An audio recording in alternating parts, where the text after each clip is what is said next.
Agora sim, boa tarde a todas e a todos. Eu já vou chamar os colegas que compõem este painel para tomarem assento. Primeiro o relator, Maurício Guedes, por favor, da Federal do Rio de Janeiro e da CEDEIX, Rio de Janeiro. E os nossos palestrantes, então, a professora Adriana Faria, da Federal de Viçosa, presidente da Amprotec e presidente da IASP Latinoamérica. O professor Raul Lima, pró-reitor de inovação da Universidade de São Paulo.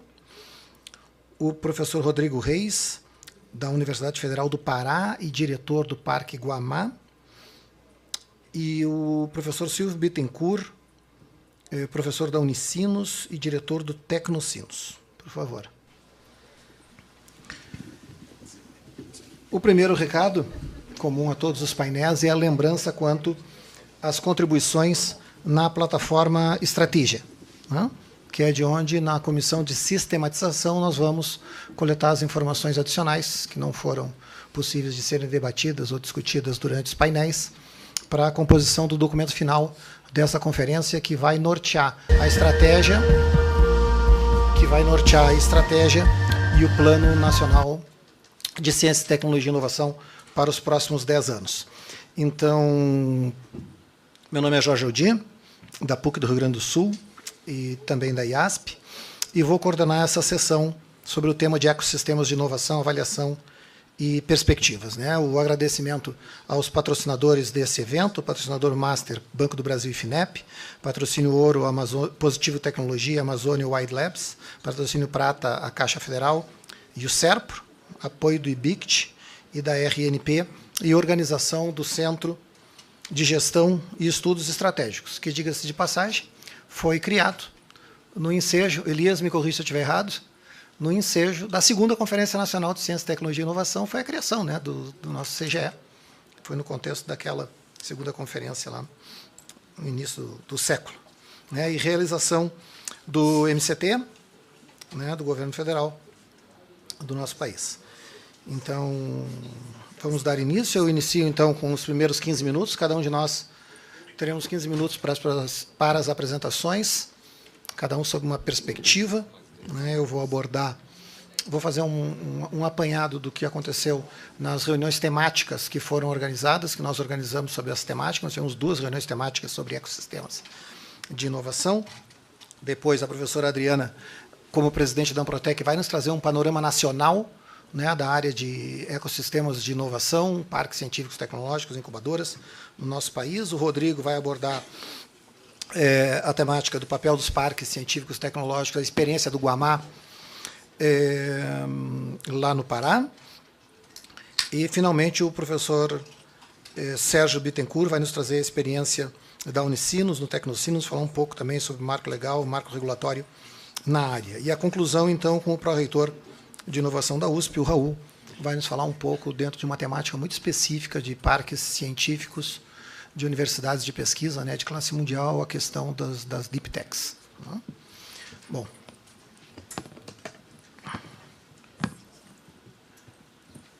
Por favor.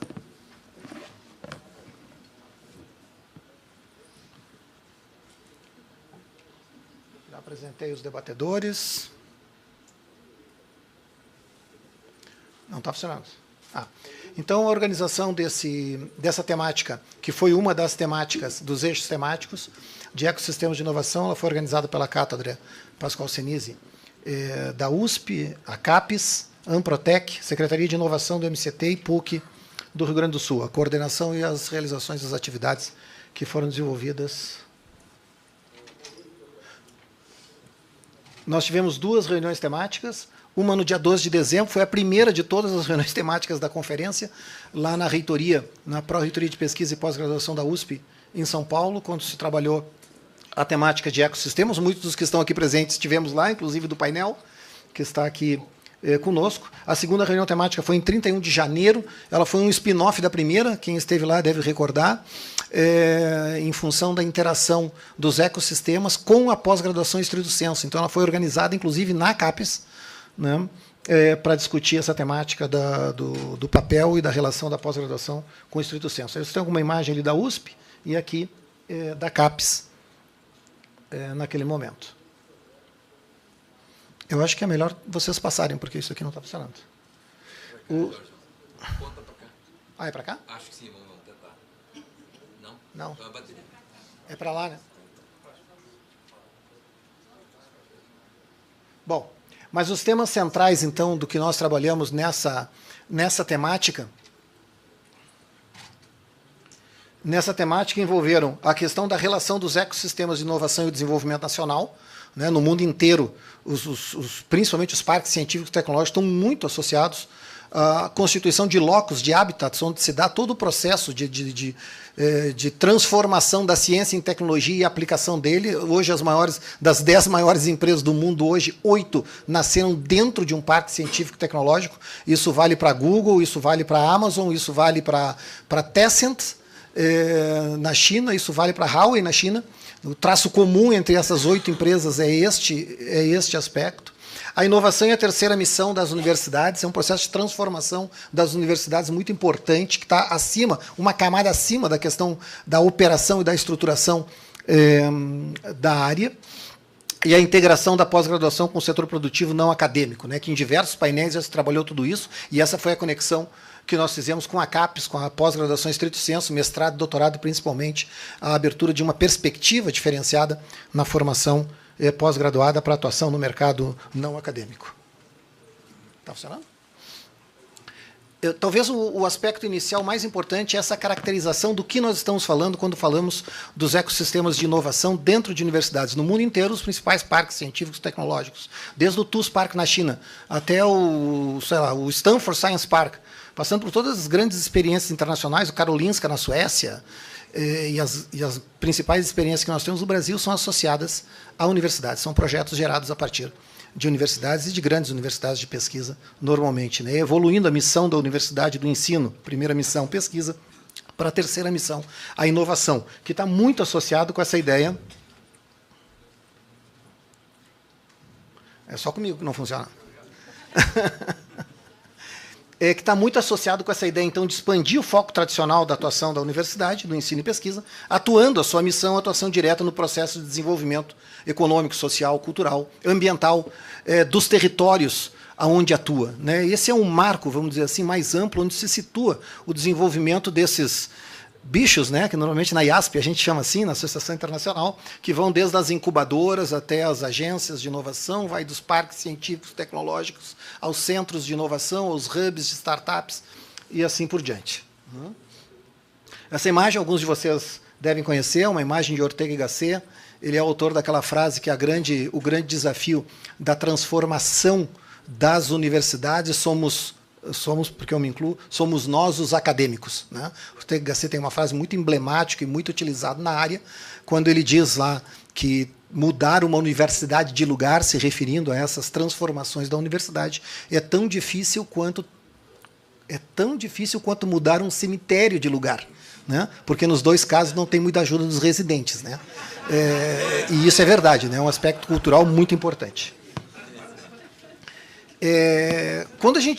Esse marco é muito importante quando a gente fala dos ambientes acadêmicos, dos grandes parques, das grandes estruturas no mundo inteiro, é a percepção de que as políticas nessa área de inovação e da atuação da universidade como um vetor do processo de transformação social, econômico, ambiental, ele não pode estar localizado numa área de terceiro, quarto nível hierárquico dentro das instituições. Porque se isso atua a nível estratégico e é parte da missão, com igual grau de importância às atividades de ensino e pesquisa, a gente vai encontrar, então, hoje em muitas universidades, no nosso país já, isso é uma realidade que mudou muito nos últimos 20 anos, nós vamos encontrar pró-reitorias de inovação, nós vamos encontrar pró-reitorias de pesquisa e inovação, nós vamos encontrar pró-reitorias de inovação e desenvolvimento, superintendências de inovação, né? Algumas agências que são ligadas diretamente ao reitor, para que tenham exatamente essa força institucional que é absolutamente fundamental para o desenvolvimento dessas áreas, né? Ali a vinculação direta ao reitor.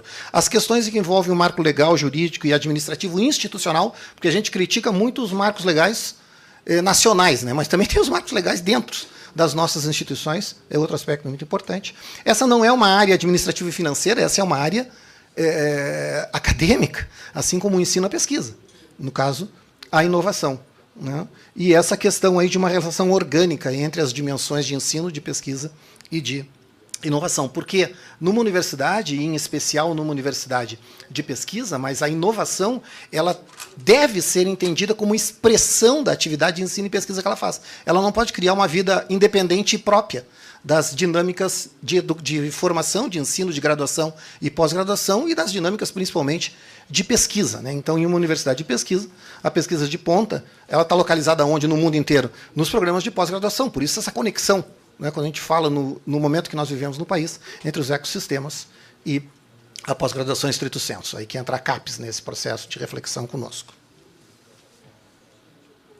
Pode passar, por favor. Esses foram os pontos discutidos nas duas reuniões temáticas. Ainda no nosso país, né, maior sinergia entre a universidade e os centros de pesquisa com as empresas, dependência financeira do financiamento público. O Brasil tem um percentual de investimento em P&D, em ciência e tecnologia baixíssimo, da ordem de 1,2%, 1,3%, mas o nosso maior drama não é esse. O nosso maior drama é que a maior parte desse percentual é da área pública, né, a atuação privada, né, do capital privado é muito pequena em relação a qualquer outro país mais desenvolvido nesse sentido. As irregularidades do financiamento, nós temos um modelo de rajadas, né? Daqui a pouco vem um monte de dinheiro, vem um monte de edital, daqui a pouco não tem nada durante anos. Né? Na área de parques tecnológicos, nós passamos 10 anos cravados, de 2013 a 2023, sem nenhum tipo de edital ou de apoio significativo. Só para citar um exemplo. Esse modelo de rajadas, na inovação, é mais importante menos recursos com continuidade do que picos de recursos em quantidade espaçados no tempo. É uma loucura. Não funciona em lugar nenhum do mundo. A resistência às mudanças, acabei de citar Ortega y Gasset aqui, a burocracia excessiva para desenvolvermos as nossas atividades, e uma coisa é explicar nas dinâmicas do ensino e da pesquisa da universidade que eu só vou poder fazer alguma coisa depois das provas da semana que vem, ou do período de exames, ou depois das férias, ou quando o pesquisador voltar de um congresso no exterior. Tentem dizer isso para uma empresa que está financiando um projeto de pesquisa e quer resultado para amanhã de manhã. Não cola. É outro mundo, é outra realidade, é outro tipo de dinâmica relacional. As políticas públicas e investimentos estratégicos necessários, a colaboração internacional e o marco legal e essa tendência muito complexa que nós temos no Brasil de só fazer as coisas, né, a nível de procuradorias, toda a área jurídica, com risco zero. Né, o que em inovação significa não fazer nada. Né, não existe inovação e risco zero, não existem. Né, na hora que se eu pauto a minha atuação pelo risco zero, do ponto de vista jurídico, administrativo, eu posso fazer muita coisa legal, mas não vai ser inovação. Vai ser outra coisa. Legal, mas não vai ser inovação, porque inovação e risco são sinônimos. Bom, quais são as tendências emergentes que apareceram nas dinâmicas? A evolução dos ambientes de inovação, dos ambientes fechados para atuação nos territórios, né? A questão de impacto e relevância social e ambiental, nunca se falou tanto sobre isso, né? Isso é uma temática que surge no nosso país não mais do que 10 anos, mas que é muito forte no mundo todo. Essa visão, né, Mazzucato, né, que esteve conosco ontem aqui, da inovação orientada por missões, as transformações no mundo do trabalho decorrentes do desenvolvimento tecnológico e a questão das startups do tipo spin-offs acadêmicos e deep techs, que nós vamos falar um pouco no final, quando o Raul falar aqui. Quais foram as recomendações apresentadas nas duas reuniões temáticas? Políticas públicas direcionadas para a integração entre ecossistemas de inovação e programas de pós, por isso a segunda reunião temática, que não estava prevista. As políticas públicas integradas que alinhem ciência, tecnologia e inovação com educação e desenvolvimento do país. Nós temos uma tendência aqui a ter um plano, nós, aqui, nessa conferência, há um plano nacional de ciência, tecnologia e inovação, tem um outro plano lá de desenvolvimento industrial, tem um outro plano lá de desenvolvimento social, e a gente tem uma dificuldade enorme de enxergar o país de uma forma mais orgânica e desenvolver um plano nacional de desenvolvimento, onde uma das vertentes é a social, outra vertente é a econômica, outra vertente é da ciência e tecnologia, outra vertente é da inovação, num contexto único, orgânico. Isso é um desafio para nós como nação enorme, enorme. Internacionalização e cooperação global e fortalecimento, obrigado, dos ecossistemas de inovação. Valorização da diversidade e inclusão social como componentes vitais para a inovação. Criatividade é vital para a inovação. E diversidade é vital para a criatividade. Né? Políticas públicas, né? Aí voltamos também para a conexão com os mestrados e doutorados, os mestrandos, os acadêmicos mestrandos e doutorandos. A promoção de uma maior conscientização da importância, né? Aquela mesma temática dessa conexão para o desenvolvimento do país. Eu vou falar um pouco agora, isso é um resumo do processo, e eu quero trazer só como um case alguns aspectos do ecossistema de inovação em que eu atuo, na minha universidade, na PUC do Rio Grande do Sul, que é o Tecnopuc, porque ele traz alguns elementos muito interessantes quando a gente fala dessa pequena trajetória de 20 anos que nós temos lá. Primeiro, o papel da liderança, né? Eu costumo dizer o papel do reitor dentro de uma universidade, né? Isso é um processo de transformação tão forte dentro da universidade, criar uma área para receber empresas. Imagine uma área lá que tu recebe empresas multinacionais, tu tem que ter uma força, uma base de poder muito forte. E isso numa universidade está na figura do reitor, né? Por isso aquele slide anterior lá da vinculação ao reitor. Isso é uma imagem, tá na frente do Tecnopuc, né, do prédio de entrada, do reitor irmão Norberto Rauch, que foi quem viabilizou, que desenvolveu essa visão e viabilizou a construção desse ambiente. Isso aqui é um pedaço da nossa linha do tempo, lá do Tecnopuc, para quem conhece lá o ambiente. Não tem jeito mais fácil de ver o papel indutor do Estado no desenvolvimento de um parque. Eu acho que a gente pode ver isso, o Maurício está ali, certamente, no Parque do Rio, a gente vê isso no Porto Digital, a gente vê isso em diversos parques. No Tecnopuc é muito claro. Aqui a gente vê todos os editais da FINEP, desde 2002 até o último de 2022, 2023, aqui. Nós participamos de todos e vencemos todos. Para conhecer o Tecnopuc, a gente percorre a aplicação dos recursos gerados em cada um desses editais. Toda a infraestrutura física de pessoal e de projetos está associado aos grandes projetos nacionais da FINEP ao longo desse período. O papel do poder público e das suas agências nesse processo é absolutamente central. Absolutamente central. Né? Não só em termos de recursos, mas em termos de alavancar recursos de parceiros. Cada um desses editais FINEP, nós tivemos pelo menos o dobro ou o triplo dos recursos de parceiros privados para a execução de cada um deles. Isso é uma realidade em todos os principais parques nossos. Não é à toa que os principais parques brasileiros do ano passado, entre o ano passado e o retrasado, completaram 20 anos, porque 2002 foi o primeiro edital de parques científicos e tecnológicos do nosso país. E mais do que isso, esse edital foi lançado na segunda Conferência Nacional de Ciência, Tecnologia e Inovação, por uma pessoa que na época era o secretário executivo do MCT, que está circulando por aí. Acho que ele não está aqui, o Pacheco está aí, da Unicamp, não, mas ele está por aí, que no almoço eu me encontrei com ele. Está no evento, como um resultado de uma política pública, de uma visão naquele momento que foi aprofundada ao extremo entre 2004 e 2013, que estruturou o conjunto dos parques científicos e tecnológicos que nós temos no país e que gerou as derivadas locais, regionais, gerou os movimentos dentro do Rio Grande do Sul, Santa Catarina, São Paulo, Rio de Janeiro, Bahia, Recife, Paraíba, e assim por diante. Isso é muito importante, essa percepção. Né? Então, neste contexto, surgem os grandes parques brasileiros. Todos nessa faixa aí de 20 anos, um ou outro com um tempo de vida maior, que foram os precursores, vamos dizer assim, antes dessa política pública nacional que se desenvolveu nos últimos anos. É o caso de São Carlos, é o caso do Tecnocinos, é o caso de Campina Grande, né, que tem essa trajetória de um conjunto, de um par de anos anterior, que já iniciaram a caminhada antes do movimento nacional de parques científicos e tecnológicos, sempre com essa visão que foi evoluindo ao longo do tempo de ser um agente de transformação do contexto social onde está inserido.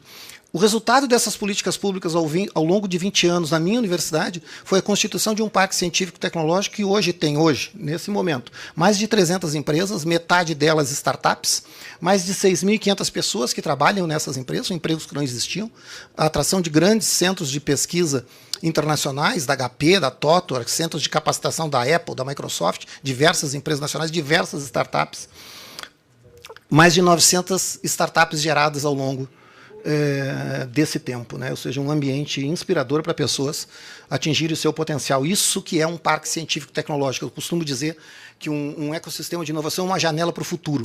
Dentro desses ambientes, quando vocês caminham pelo Porto Digital, pelo Parque Guamá, quando vocês caminham pelo Sapiens, pelo Parque Alfa, lá em Santa Catarina, no BHTEC, no Parque do Rio, esses espaços são janelas para o futuro, né? Ali a gente está vendo o que vai acontecer, o que está acontecendo no presente, que é parte do futuro para a sociedade de um modo geral, né?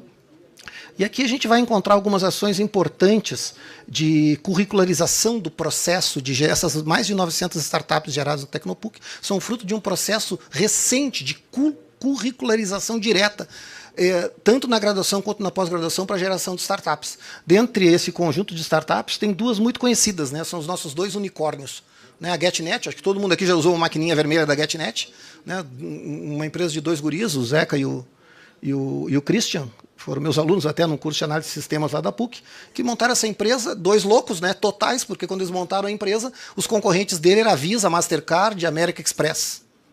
Esses guris, em 10 anos, venderam a GetNet por 1,4 bilhões de dólares para o Santander Internacional. Né? Esse outro maluco aqui, um aluno da área de comunicação social, da FAMECOS, lá da PUC, inventou de montar uma empresa de games. Nós temos diversas empresas de games lá. Essa empresa de games se tornou a maior empresa de games da América Latina. Ou melhor, uma das 3 maiores empresas de games da América Latina, e foi comprada 2 anos atrás pela Epic Games. Hoje eles estão lá instalados no Tecnopuc com 350 pessoas, que é a Epic Games Brasil, uma das maiores empresas de games do mundo. Né? Áreas específicas, né, de tecnologias bastante avançadas, como semicondutores. Essas são 2 empresas localizadas lá dentro do Tecnopuc, uma empresa americana e uma empresa inglesa, de projetos de desenvolvimento de semicondutores. Esgotado.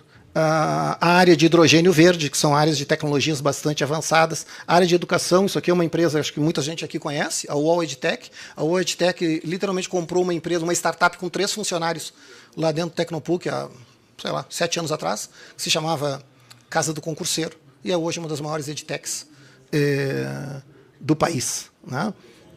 E ações, como eu falei antes, de impacto social, que são desenvolvidas, e impactos na comunidade, no território, como o Pacto Alegre, que é um projeto ecossistêmico que nós desenvolvemos com as 3 grandes universidades de Porto Alegre, atuando de uma forma conjunta, de uma forma colaborativa, que é a PUC, a URGS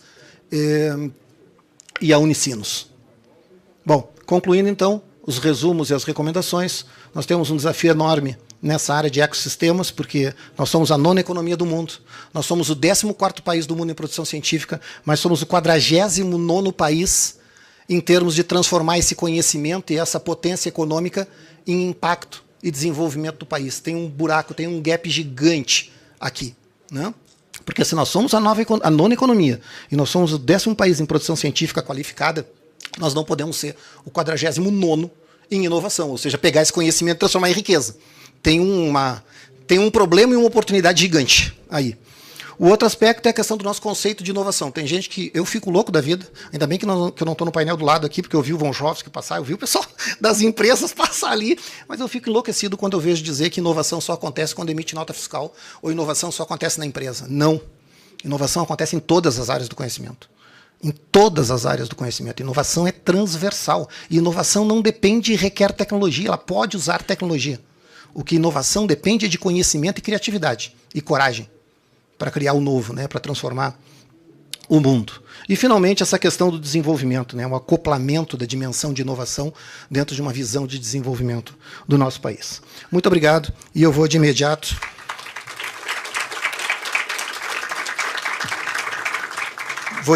chamar a Adriana, presidente da Amprotec, para a sua apresentação. Por favor, Adri.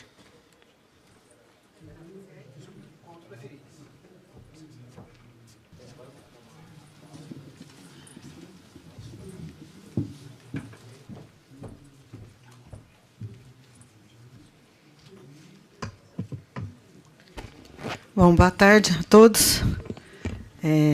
Queria agradecer pela oportunidade de estarmos aqui conversando sobre esse tema que é muito caro, particularmente para a Amprotec, que é a Associação Nacional aqui no Brasil, né, que vai reunir, então, os ambientes promotores de inovação. E um pouco da minha fala vai ser justamente sobre esses ambientes de inovação, sobre a importância deles, sobre a conexão deles, né, com aquilo que hoje nós chamamos de ecossistemas de inovação, um pouco do diagnóstico que nós traçamos ao longo desse processo de preparação para a conferência, e a Amprotec participou de várias reuniões, de várias plenárias, de estaduais, nacionais, e a gente traçou um pouco de um diagnóstico que a gente também gostaria de apresentar aqui, e, ao final, as nossas proposições, né, que também foram encaminhadas, inclusive, formalmente para os organizadores da conferência enquanto Amprotec. Tá? Então, a nossa pauta é justamente essa que eu coloquei aí. Tá bom?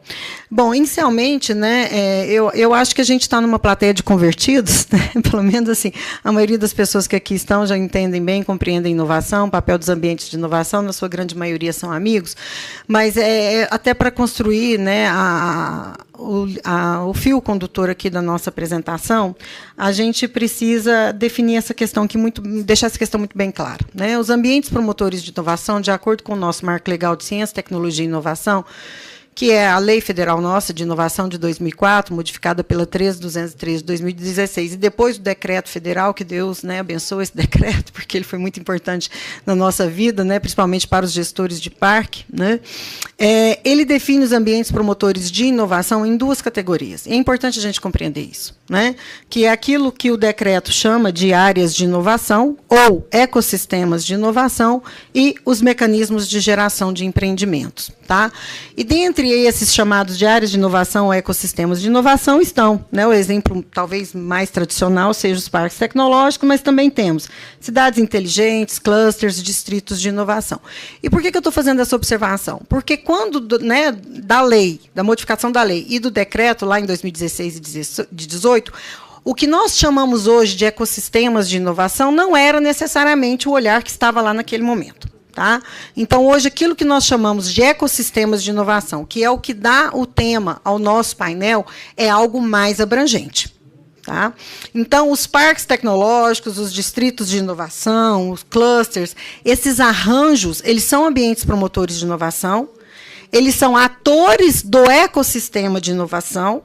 Por óbvio, né, internamente isso pode se configurar como um ecossistema, mas hoje, quando nós falamos de ecossistema de inovação, nós precisamos ter um olhar mais abrangente que vai para além desses ambientes. Então, essa compreensão é importante. Tá?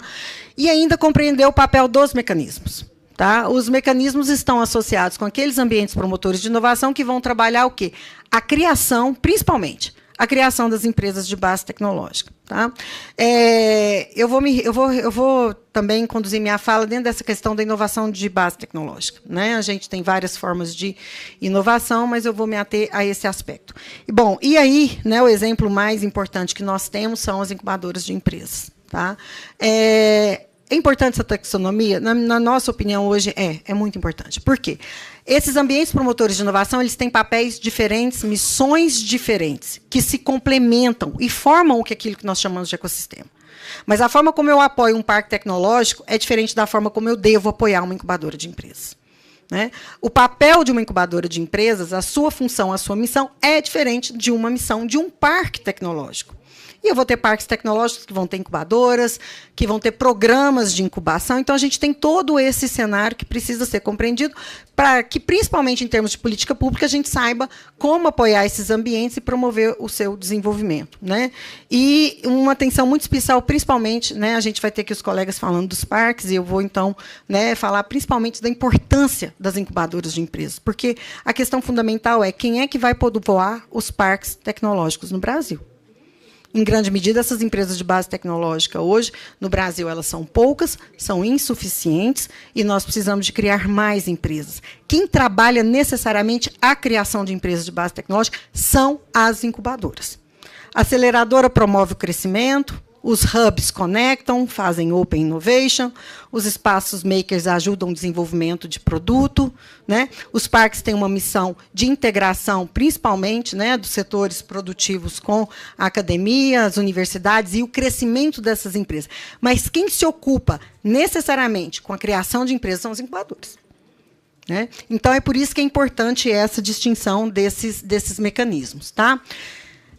Hoje, no Brasil, a gente tem, efetivamente, em operação 59 parques tecnológicos. Tá? Nós temos ainda 30 parques, dos quais 24 em processos de implantação e 6 em processos de planejamento, o que vai nos dar, né, em torno aí de 90 parques tecnológicos, na melhor das hipóteses, nos próximos 10 anos. Isso não é muito, principalmente quando nós consideramos o tamanho e a envergadura do Brasil, né? Principalmente em termos de capacidade de pesquisa e desenvolvimento. Tá? Nós temos da ordem de 300 incubadoras. Tá? Esse número 363 é um estudo que foi realizado pela Amprotec em 2017. Nós estamos atualizando esses números, vamos passar daqui a pouco. Tá? Além das incubadoras, além das aceleradoras, tá? Dos hubs, dos espaços makers que não estão aqui e que vão envolver da ordem aí de 10 a 12 mil empresas de base tecnológica, tá? Vinculadas a esses ambientes de inovação. Tá? Aqui ao lado, né, tem uma figura, diria, um pouco didática. Assim, engenheiro é complexo, né, gente? Engenheiro é muito linear, então a gente uma caixinha dentro da outra, mas para a gente entender um pouco a relação, né, desses ambientes. Então, normalmente a gente tem essas áreas de inovação, os distritos de inovação e os parques tecnológicos como áreas, né, mais integradas aos territórios e mais abrangentes, que usualmente vão, né, abrigar os mecanismos, como incubadoras, aceleradoras, as incubadoras e, né, e mais recentemente, principalmente, espaços makers, Liver Labs, centros de inovação. Então, é uma mistura, né, de, eu falo, diferentes atores, diferentes entes, mas que tem uma única missão, que é promover o desenvolvimento social e econômico por meio da inovação tecnológica. Né, porque a gente tem várias formas de promover o desenvolvimento econômico e social. Né? Aqui nós estamos dentro de um caminho desses que é por meio da inovação tecnológica. Bom, como é que a gente sabe esses dados? Né? A gente tem uma plataforma, né, que é fomentada pelo Ministério de Ciência, Tecnologia e Inovação desde 2017, é um processo de construção, que faz esse mapeamento dos parques tecnológicos e traz os seus principais indicadores por meio de surveys anual. Tá? A gente lançou um documento em 2021 e vamos lançar um documento, provavelmente agora em setembro, com a atualização dessa série histórica, de 2017 a 2022. Aliás, até 2024, alguns dados. Por que a série é importante? Porque nós não podemos ter fotografias de momentos. A gente precisa compreender o processo como um todo. Tá? E o que a gente tem de importante, né, desses dados até aqui? Tá? A gente está fazendo outras análises, vão ser compartilhadas, mas, principalmente, que o processo de criação de parques tecnológicos é uma curva de difusão de tecnologia, muito conhecida, né, essa curva S, para quem trabalha com difusão de inovação. Ou seja, a criação de um parque tecnológico é uma ação de inovação, assim como a decisão de uma empresa ir para um parque tecnológico ou ser criado no parque tecnológico também é um processo de inovação. Né? E a gente tem essa mesma curva, isso aqui é a curva de povoamento dos parques tecnológicos nos Estados Unidos. Ela tem um ponto de inflexão, assim como o nosso tem, só que nos Estados Unidos demorou mais, em torno de 80 anos. Né? O primeiro parque tecnológico nasce nos Estados Unidos na década de 50, e a nossa, esse ponto de inflexão demorou menos, em torno de 15 anos, tá? Em função das políticas, porque nós tivemos que induzir a criação desses ambientes de inovação, que foi diferente nesses países há 50, 60 anos atrás. E o que é importante compreender hoje em relação aos parques tecnológicos no Brasil? São extremamente jovens. Né? O professor Aldir falou aqui de meia dúzia de parques tecnológicos que vão ter 20 anos e que vão abrigar cerca de 70%, 80% das 2.600 empresas que estão nesses ambientes de inovação. E o processo de povoamento de um parque tecnológico, a gente vai trazer isso no estudo publicado em setembro, ele demora, estatisticamente falando, não menos de 15 anos. Então, não dá para brincar de um parque tecnológico sem um horizonte mínimo de 20 anos de entender o planejamento desse parque, como ele será mantido, qual é a sua visão, qual é o seu modelo de negócio e como ele vai se integrar nessa estrutura como um todo. Tá? Bom, então, a curva de povoamento das empresas é da mesma forma. E aí, para reforçar a questão da política pública, né? Se eu pegar todo o recurso apoiado em parques tecnológicos, até hoje, federal e estadual, na sua grande maioria ele é estadual. Tá? A gente vai discutir isso também nos estudos. Nós estamos falando menos de 6 bilhões de reais sem a correção do dinheiro no tempo. Tá? As empresas hoje em parques tecnológicos, elas faturam mais de 12 bilhões de reais por ano e geram mais de 1 bilhão de reais em impostos por ano, fora os mais de 53 mil empregos, que, na sua maioria absoluta, são empregos de qualidade. Tá? E aí tem uma coisa, né, que a gente gosta muito de trazer, que é a falácia de inovação, principalmente para os atores públicos. Né? Eu acho que a gente já superou isso em alguns estados, outros nem tanto. Né? Que o pessoal dá 1 milhão de reais para você brincar e acha que te deu 1 bilhão e quer resultado no ano seguinte. Né? Esse é o que a gente chama de falácia de inovação. Só o Parque Tecnológico de Singapura tem mais de 8 bilhões de dólares de investimento, que é mais do que tudo que o Brasil investiu em parques tecnológicos até hoje. Né? Então, é claro, recurso financeiro não é a única métrica, mas ela é uma métrica importante. Tá? Bom, é para lá, né? Que passa? Não está passando? Bom, em relação às incubadoras de empresa, né, a gente está nessa mesma lógica, construindo esse acompanhamento e monitoramento das incubadoras. É uma plataforma mais recente, na qual nós temos o apoio do SEBRAE, também do Ministério e de outras organizações. Né, e nós estamos justamente nesse momento no processo de mapeamento, onde a gente já identificou 286 incubadoras de empresas e estamos no processo de cadastramento. Essas incubadoras, né, elas vão orbitar em torno delas cerca de 10 mil empresas entre incubadas e graduadas. Estima-se, na melhor hipótese, hoje, que o Brasil tenha da ordem de 16 mil startups. Isso é muito pouco, gente, isso é nada. né? Só o Vale do Silício dos Estados Unidos fala-se em mais de 20 mil startups. Tá? Bom, mas se eu considerar que o Brasil tem 16 mil, as incubadoras elas têm um papel nefrálgico nesse processo de criação dessas empresas que hoje são as startups no Brasil, né? Para reforçar a questão da importância da política. Passa para mim, por favor, realmente eu não estou conseguindo aqui, não. Bom, gente, então, parques incubadoras são ambientes de inovação, com personalidade jurídica, com planos de negócio, com corpo diretivo, com sistemas de gestão bem estabelecidos, né? E esses ambientes de inovação, eles fazem parte do ecossistema. Tá? E por que ecossistema de inovação? Vem justamente, né, todo mundo sabe disso, da biologia, da conexão e das relações de dependência. Né? É impossível você pensar num parque tecnológico sem incubadoras de empresas, sem as universidades, sem as empresas, sem o ecossistema que está naquela região, naquele local e naquele território. Tá?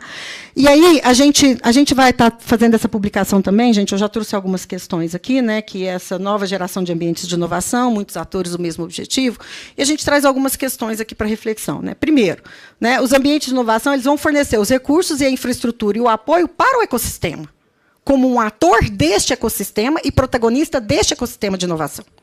Tá? E uma coisa muito importante em relação a isso, que eles são interligados e complementares. Vai ser muito difícil falar de ecossistema de inovação aonde não se tiver ambientes de inovação fortes. Vejam bem, o ambiente de inovação não é o ecossistema, mas ele é um ator extremamente importante para que aquele território, né, e quando eu falo um ambiente, pode ser uma incubadora, pode ser um hub, pode ser, né, o que for possível dentro daquele território, com as condições de contorno que ele tem. Né? Mas você pensar num ecossistema que vai envolver, né, os atores locais daquele território, públicos, privados, universidades, instituições de ensino, sem esse papel do ambiente de inovação. Tá? Passa para mim, por favor. Então, a gente traz, né, uma definição na qual nós dizemos o seguinte: um ecossistema de inovação e empreendedorismo. Isso é outra coisa, é muito difícil falar de inovação sem falar de empreendedorismo. Eu acho praticamente impossível. Tá? E aqui o empreendedorismo não no sentido naquele que quer ser o empresário, mas no sentido de comportamento e atitude. Né? Podíamos falar da questão, né, do empreendedorismo junto à universidade, e isso daria uma tarde de discussões. Então, nós, pelo menos, dentro da Amprotec, a gente está sempre com esse cuidado de falar de ecossistema de inovação e empreendedorismo. É muito difícil desconectar. Eu acho praticamente impossível, né? Schumpeter já disse isso há mais de 100 anos. Né? Então, agora ficou pior, porque é isso mesmo. Conjunto de atores, né? Um ecossistema é um conjunto de atores, independentes juridicamente, ou às vezes nem tem personalidade jurídica. Tá? Mas que são interdependentes, que por meio de mecanismos de governança bem estabelecidos, inclusive estava conversando mais cedo, né, professor Raul, nós estávamos falando de governança, que é o grande desafio para todo mundo, tá? Porque somos seres humanos, né, e seres humanos são complexos. Tá? Promove a inovação, a criação e desenvolvimento de empreendimentos e empresas, em particular aquelas de base tecnológica e as startups. E esses ecossistemas, então, eles vão ser caracterizados por pessoas, gente. Eu, você, o empreendedor, o pesquisador, o reitor, pessoas. Não é a UFV, é a Adriana da UFV, não é a PUC, não é o Tecnopuc, é o Aldir do Tecnopuc. Né? Então, pessoas, lideranças têm um papel fundamental nesse processo de construção de ecossistemas fortes, tá? As instituições e as organizações. Tá? E, se não houver, e veja bem, esse é o grande problema do Brasil, né? A gente tem esses elementos, mas não tem o quê? Em grande medida, fortes conexões entre eles. Né? Que é o conceito, justamente, depois que você falou esgotado para ele falou mais uns 5 minutos, tá? Então, tá bom. Pode passar. Pode passar, por favor. Tá? E aí a gente traz, né, essa figura, que é a Triple Helix, que é bastante conhecida. Gente, como boa engenheira, eu acho que 3 Ls estão de bom tamanho. Tá? Você pode pôr a quarta, a quinta, mas, normalmente, né, motores funcionam bem com 3. Em que a gente precisa compreender as relações bilaterais, por exemplo, universidade-governo, universidade-estado, onde eu vou promover a educação, usualmente. Né? Universidade-empresa, onde eu faço pesquisa, desenvolvimento e, talvez, inovação. Né? Entre governo e empresas, com relações bilaterais, onde o capital é a questão importante, principalmente para a promoção do desenvolvimento econômico e social, mas aquelas condições de contorno, ou seja, elementos necessários para que um ecossistema de inovação funcione bem. Tá? Capital humano, primeiro elemento. Tá? E daí a importância das universidades e das empresas. Porque a gente acha que só as universidades provêm esse capital humano. Não, as empresas também. Tá? Networking, financeiro, financiamento, políticas públicas, que são vitais nesse processo, e aí vem as culturas, né, principalmente de empreendedorismo e a questão da liderança, como nós falamos. Quando a gente reúne essas condições de contorno e as relações trilaterais, a gente vai ter inovação. Esse é o grande desafio quando nós falamos de ecossistemas de empreendedorismo e inovação. Ter as relações trilaterais, mantidas as condições de contorno, os relacionamentos bilaterais para que a inovação, e no caso estamos falando de inovação tecnológica, de fato aconteça. E aí eu vou falar de 3 sistemas, que são os sistemas técnicos, pode passar, por favor? O sistema técnico, que são normalmente as universidades, os laboratórios, as infraestruturas que precisam ser mantidas e que são importantes, os sistemas de negócio e os sistemas de transformação. Os parques tecnológicos, as áreas de inovação, os distritos de inovação, eles vão entrar justamente nesse sistema de transformação. Nesse sistema de transformação, meu relógio deu aqui agora, nesse sistema de transformação que vai mudar o quê? O território. Tá? E a gente vai trazer isso com mais detalhes nessa publicação posteriormente. Pode passar. Bom, gente, dito isso, qual é o diagnóstico que nós vimos lá atrás, né?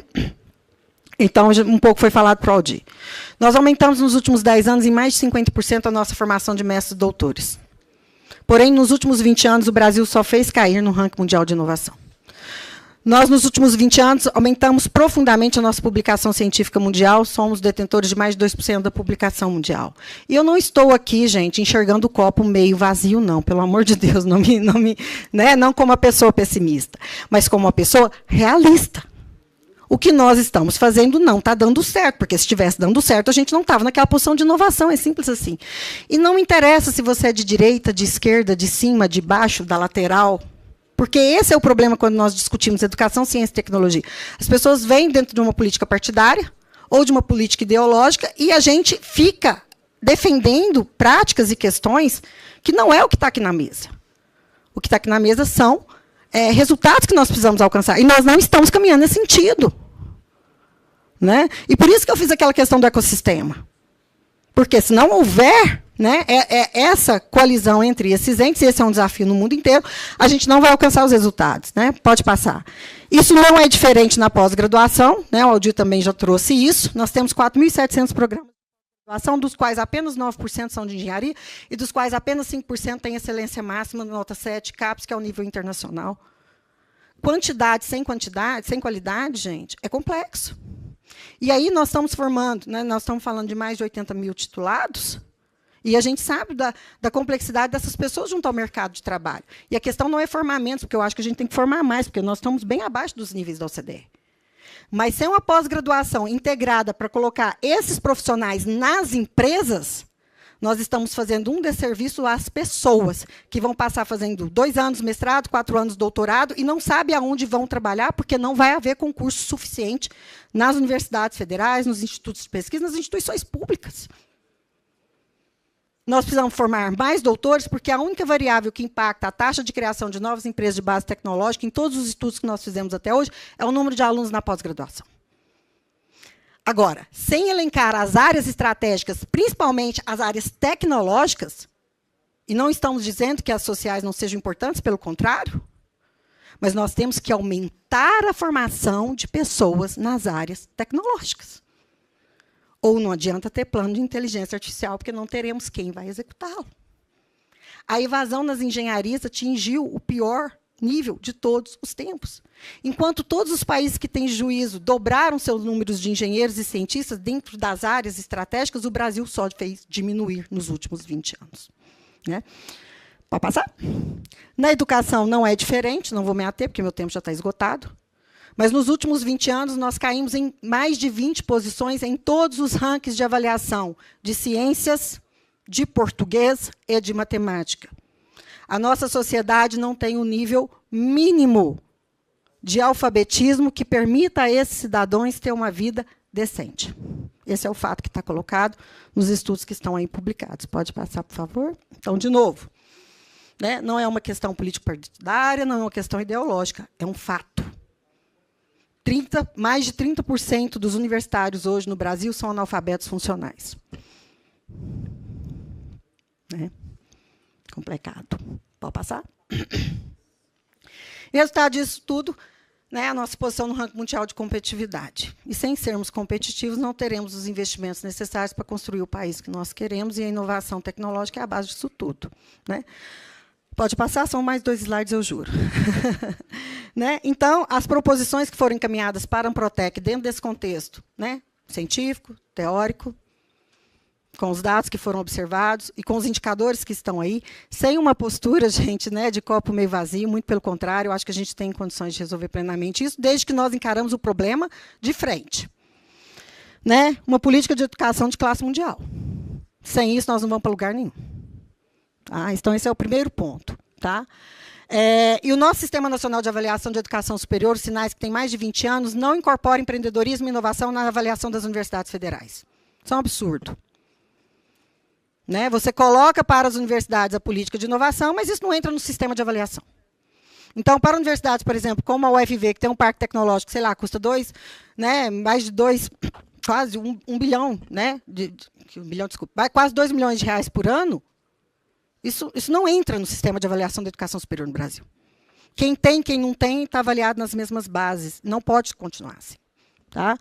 Priorizar as áreas tecnológicas estratégicas na formação, não só a nível de universidade, gente, mas a nível, não só a nível superior, mas a nível técnico, né, que é uma outra área que a gente podia conversar muito sobre isso também, que é um grande gargalo nacional. Pós-graduação, né, tem que rever completamente o sistema de avaliação no Brasil hoje, da pós-graduação.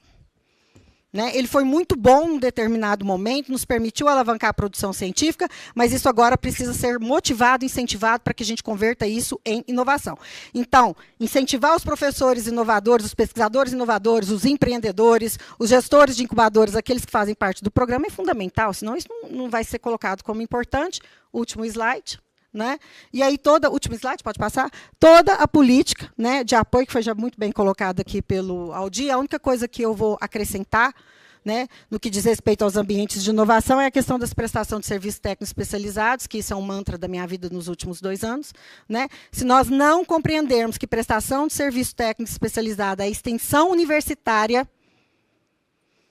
e que, portanto, precisa ser compreendido como extensão universitária e ser pago como bolsa, né, os pesquisadores envolvidos, porque isso desonera o custo para a indústria que contrata esse serviço em mais de 50%. Esse é um problema hoje, para mim, muito grande do marco legal. Né? As questões do financiamento estão aí colocadas, né? E, por fim, realmente que o MEC, né, 60% dos parques tecnológicos e mais de 60% das incubadoras estão vinculados às universidades federais. E na matriz de distribuição de recursos orçamentários do MEC, não existe esse entendimento. Né? Nem NIT, né? Que talvez seja mais grave porque é uma questão legal. Tá? Então, essas são as recomendações da ABEPRO, né, dentro daquilo que nos compete aqui para a conferência. Desculpa aí o tempo, como sempre. Né? Muito obrigada, gente. Muito obrigado, Adri. Agora, com a chegada do Chico aqui, nós estamos com 5 ex-presidentes da Amprotec presentes. Eu vou passar de imediato a palavra ao Rodrigo, né, do Parque Guamá, da Federal do Pará, na esperança de que ele e os demais amigos aqui da mesa respeitem o tempo bem mais do que eu e a Adri fizemos. Rodrigo. Olá, boa tarde. Boa tarde a todos. Sem compensação. Boa tarde a todas, boa tarde a todos. Muito obrigado aqui pelo convite e participar desse evento. Sou muito honrado de participar aqui. Então, vamos lá. Temos, como o Aldir apresentou, sou professor da Universidade Federal do Pará e também estou como gestor do Parque de Ciência e Tecnologia Guamá, localizado em Belém. A minha apresentação vai ter 3 pontos principais, onde, no primeiro ponto, eu vou resgatar alguns dos elementos que foram tratados naquela reunião que já foi mencionada pelo Aldir, que aconteceu em dezembro do ano passado, em São Paulo, na USP, onde eu vou pegar alguns daqueles pontos, que inclusive já foram tratados aqui pelo próprio Aldir e pela Adriana, para conectar o assunto principal aqui, que é o assunto que o Aldir pediu para falar para vocês, que é sobre a questão da Amazônia e ambiente de inovação. Como professor de uma universidade localizada na Amazônia e que, no estado do Pará, cedia o único parque de ciência e tecnologia implantado em toda a região amazônica, é nossa responsabilidade falar sobre esse tema. E, por fim, nós vamos falar do nosso parque PCT Guamá, em Belém. Bem, Ok. Esses foram os pontos que eu puxei aqui para tratar com vocês. Né? Eu acho que a própria Adriana já fez um apanhado geral, só destacando da evolução recente desses ambientes de inovação, dessas áreas de inovação, muitos por esse modelo híbrido de conexão de estruturas físicas e estruturas digitais, que são denominados de parques de ciência e tecnologia, incubadoras de empresas, aceleradoras, hubs de inovação, etc. Essencialmente, são ambientes que, hoje em dia, precisam fundamentalmente funcionar em rede. E eu gosto de repetir a fala da Adriana, que a Adriana sempre fala que a força do nosso ambiente todo está na rede, né? Ou seja, a ideia é que aquela transição dos parques construídos em rede, redes construídas de parques, isso é um elemento muito importante nesse contexto dessa evolução nesses nossos ambientes. A gente também tem que perceber, né, e o Aldir citou um pouco sobre isso, sobre a transição desses parques de ciência e tecnologia para um ambiente mais sem muro, mais conectado à realidade da sociedade, hoje denominados como áreas de inovação, distritos de inovação.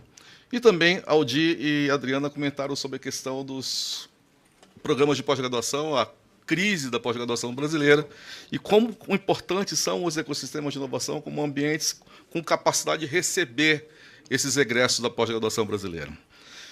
Bem, dado esse contexto, vamos falar especificamente da região onde eu atuo, a Amazônia. Trago novamente aqui alguns textos desse documento que a gente preparou em São Paulo, em dezembro do ano passado, em que a gente comenta que o Brasil é um Brasil bastante diverso, bastante grande, e que a gente comenta que existem diferentes naturezas também com relação aos ambientes de inovação. Embora, quando a gente fala sobre a Amazônia, é de imediato se pensar que bioeconomia e sustentabilidade são temas importantes, enquanto que a gente pensa, por exemplo, em regiões mais industrializadas no Brasil, e como esses ambientes de inovação precisam lidar com muitos dos desafios associados à indústria tradicional. As barreiras que existem na indústria tradicional, que muitas vezes é reativa às iniciativas de inovação. Colocamos também nesse documento, não podemos deixar de investir nos grandes centros no Brasil, mas também devemos atender aos ambientes de inovação menores, que ficam no interior do país, com grande capacidade de crescimento. E essa é a mensagem principal que eu quero passar aqui na minha fala, ou seja, que precisamos dinamizar, precisamos expandir o ambiente de inovação no Brasil, que está muito central hoje do centro-sul do nosso país. Quando a gente fala de Amazônia, né, a gente sabe que a nossa região ela foi, durante muito tempo, o desenvolvimento econômico foi pautado em cima dos grandes projetos das hidrelétricas, das mineradoras, da própria agroindústria, do polo industrial de Manaus.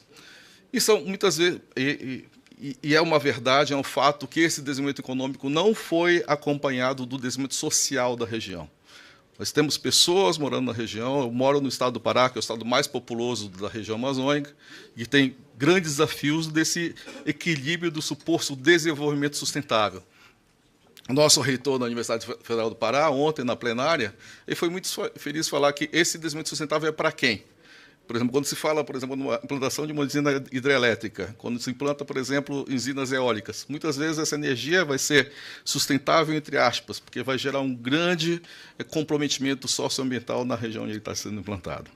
Então, está muito claro que o desenvolvimento da região da Amazônia e do mundo como um todo, que tem essa preocupação ambiental, não pode passar por esses modelos, né?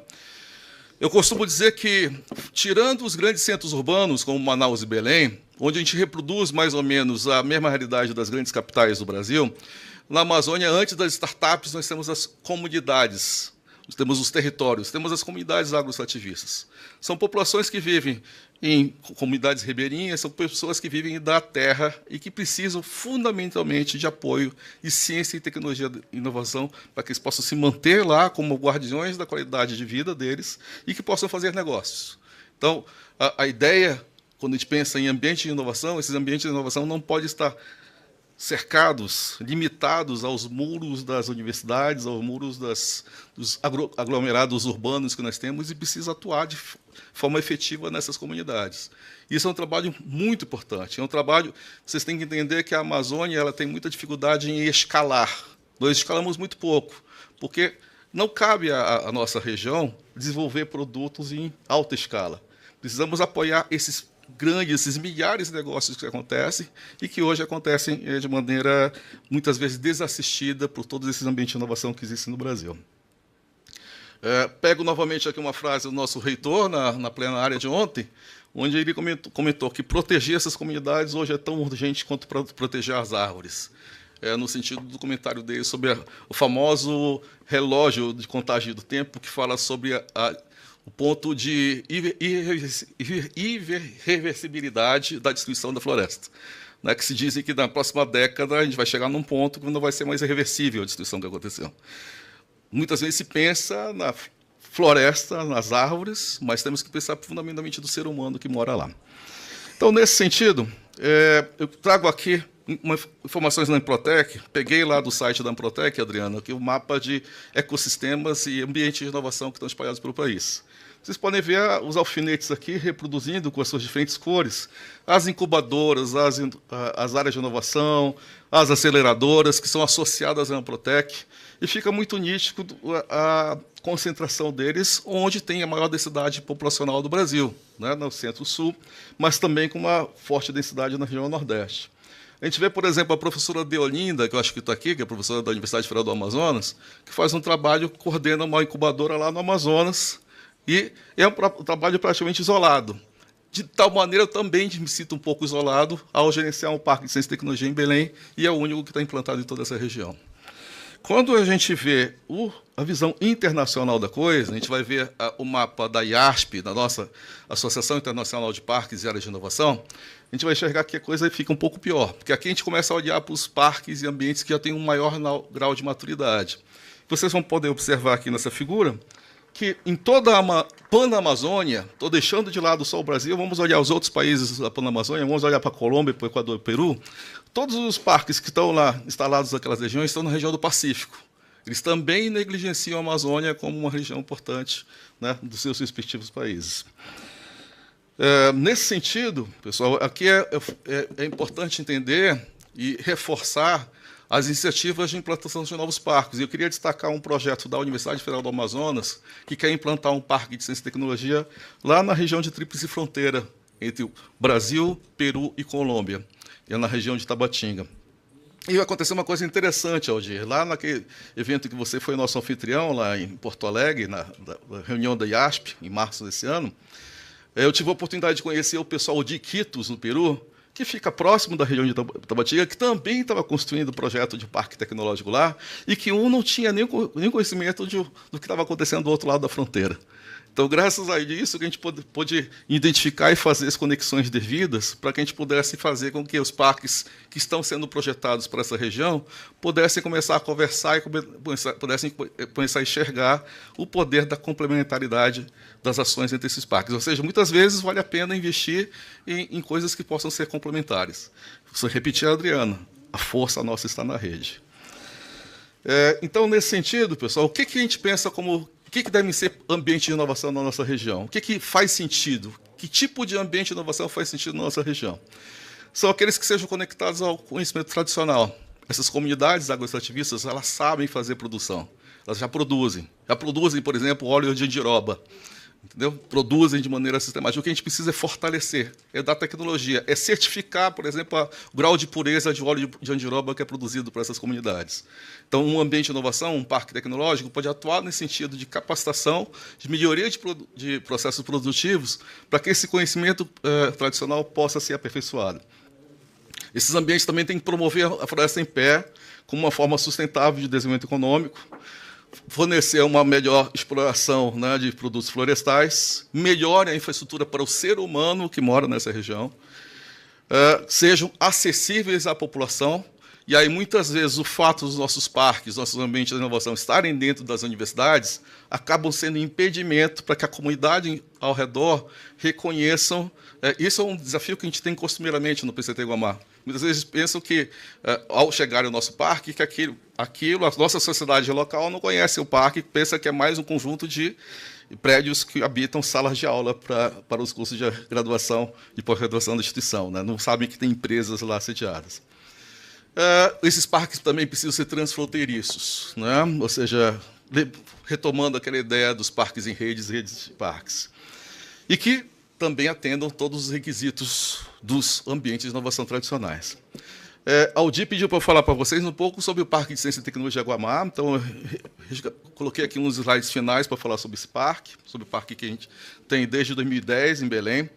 Ele é localizado na beira do rio Guamá, Então, por isso que ele tem esse nome, Guamá, e, na verdade, ele foi construído numa época em que foi construído com o objetivo de ser uma rede de parques, onde a ideia original, em 2010, é que nós tivéssemos um parque em Belém, outro parque em Santarém e um terceiro parque em Marabá, que seriam os 3 polos das universidades federais instaladas na nossa cidade, no nosso estado. Os outros parques não vingaram, acabaram não sendo construídos, e esse equipamento acabou sendo implantado. Vocês estão vendo uma fotografia aérea, onde os 2 prédios centrais aqui são os prédios que têm salas disponíveis para implantação de empresas, né? Então, o parque ele vai até aqui, a partir daqui já começa a Universidade Federal Rural da Amazônia. Aqui é a fronteira do parque, com as instalações do INPE, a Escola Técnica do Parque, e esse prédio mais alto aqui é o Laboratório de Alta e Alta Tensão. Bem, o que é esse parque? O que é esse parque implantado na Amazônia? É um projeto que começou na Universidade Federal do Pará, que se somou a esse projeto do Governo do Estado e a Universidade Federal Rural da Amazônia.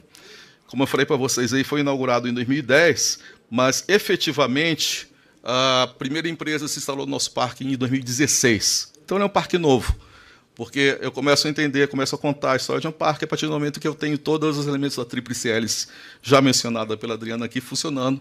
Então, a partir de 2016, a gente começou a ter empresas, né? Então, nós temos uma infraestrutura física, né, e um arcabouço jurídico com o objetivo de fornecer negócios, né, com base na prestação de serviços especializados. Em termos de números, hoje nós temos 40 empresas residentes, a maioria de empresas de paraenses. Tá? Nós temos, por exemplo, empresas grandes, como o SERPRO, Serviço Federal de Processamento de Dados, temos o Instituto Tecnológico Vale, mas a grande maioria das empresas que estão residentes no nosso parque são empresas paraenses. Nós temos hoje 80 empresas associadas que estão conectadas com a gente, mas que não residem lá. Temos 12 laboratórios de prestação de serviço, né, de PID. Somos a sede do Centro Regional Amazônia do INPE, Instituto Nacional de Pesquisas Espaciais, e temos uma escola técnica com 900 alunos hoje em funcionamento lá no parque. Nós estamos localizados entre o campus da Universidade Federal do Pará e a Universidade Federal Rural da Amazônia, né? Então, esse aqui é o quadro geral das empresas que nós temos lá implantadas no nosso parque. A primeira empresa que se implantou é da área de educação, e depois nós somos um parque de propósito geral, né? Ou seja, a rigor nós recebemos empresas de qualquer área de conhecimento, desde que sejam inovadoras e passem do nosso processo de seleção. E temos uma demanda crescente da área de biotecnologia, a área de alimentos e a área de cosméticos. São áreas muito importantes na nossa região. Temos esse conjunto de centros e laboratórios de PID, que são majoritariamente conectados à Universidade Federal do Pará. Então, alguns que ocupam prédios dentro do nosso parque, como o que eu mostrei para vocês, o de alta tensão, o INPE, o Centro de Estudos Avançados da Biodiversidade. São conjuntos de laboratórios e centros de P&D que existem no nosso parque com a finalidade principal de prestação de serviços. E do outro lado direito aqui, vocês vão encontrar um conjunto de laboratórios envolvendo áreas de biotecnologia, energia, eletrônica, controle ambiental, inteligência artificial, tecnologia de extração supercrítica, entre outros elementos. Esses laboratórios têm aquele duplo chapéu, né, de tanto atuar atendendo às demandas lá do sistema de pós-graduação, de publicação de papers, indicadores, etc., quanto, ao mesmo tempo, emitir nota fiscal. Já foi falado ainda há pouco aqui, ou seja, de alguma maneira, eles têm um tempo que se instalam no parque para se tornar, depois de algum tempo, autossustentáveis em termos do pagamento das suas despesas. Bem, eu tenho muito orgulho da rede que a gente construiu recentemente, ano passado. Então, o Viçosa, o Tecnoparque, é parque parceiro nosso, com a professora Adriana, o PIT de São José dos Campos, e significa que, muitas vezes, os serviços que não estão disponíveis nos nossos laboratórios, não estão disponíveis nas universidades que estão ao nosso redor, estão disponíveis na nossa rede. Então, por isso, a gente consegue expandir de maneira muito, muito significativa a força desse nosso ecossistema. Chegando aqui ao final, então, um resumo do que eu penso e o que eu estou compartilhando com vocês. Do ponto de vista de maneira geral, né, ambientes de inovação na Amazônia, eu entendo que o Estado precisa atuar decisivamente na indução de novos ambientes de inovação para a região, que sejam ambientes sustentáveis, sejam conectados aos territórios locais e sejam transfronteiriços. Isso, quando a gente fala em ambientes, a gente está falando em parques tecnológicos, está falando em incubadores, está falando de todo o conjunto de sistemas, hubs de inovação, aceleradoras, cidades inteligentes. A gente depende fundamentalmente disso para um desenvolvimento sustentável da região. Do ponto de vista mais específico do PCT Guamá, a gente encara o nosso parque como um ponto de partida para ações que envolvem empreendedorismo e inovação em toda a região, todo o estado do Pará, inclusive outros estados da região amazônica, como no Amapá, estado do Amazonas. Então, muitos projetos nossos, muito tempo nosso é ocupado tentando captar recursos de subvenção econômica, de filantropia, para apoiar essas comunidades agroextrativistas para que elas possam crescer, e nós temos alcançado resultados muito bons nisso.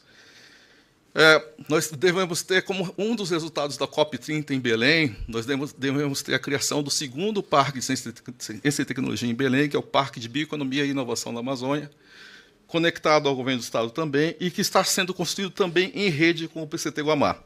Então, esse Parque de Bioeconomia e Inovação da Amazônia será um parque localizado lá no Porto Futuro, lá próximo à Estação das Docas, lá na região mais próxima à sociedade em geral. Então, a ideia está sendo pensada nesse parque como um living lab, como uma grande vitrine, para que a própria sociedade possa se apropriar, mas os grandes equipamentos, os grandes serviços vão estar ainda sendo executados lá no PCT Guamá. Então, essa é a evolução que a gente está enxergando, e, nesse sentido, a gente está muito otimista que esta rede de parques, mais uma vez, possa ter resultados mais fortes em função dessa sinergia. Tá bom? Muito obrigado.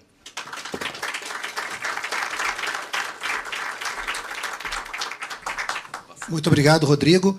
Acho que o Guamá é um belo exemplo, né, da potência que esses ecossistemas conectados a grandes universidades têm para muito além do desenvolvimento econômico. É, sim, desenvolvimento econômico, mas é desenvolvimento social e é desenvolvimento ambiental hoje em dia, né? Nada mais importante do que essa visão orgânica do processo de desenvolvimento. Nós vamos passar agora a fala do Silvio Bittencourt, né, que é o diretor do Tecnocinos e desenvolve pesquisas, orienta, no estrito senso, na área de gestão da inovação e políticas públicas na área de inovação. Silvio, por favor.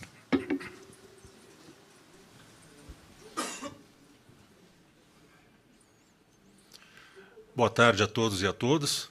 Meu nome é Silvio, sou professor na Unicinos.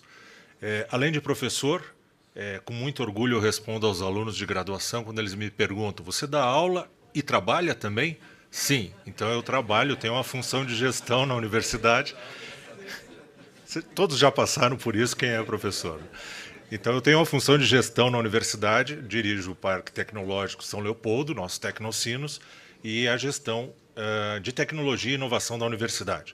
Basicamente, todos conhecem a responsabilidade sobre o NIT e, como uma das responsabilidades do NIT, a gestão da política de inovação da universidade como a ICT. Bem,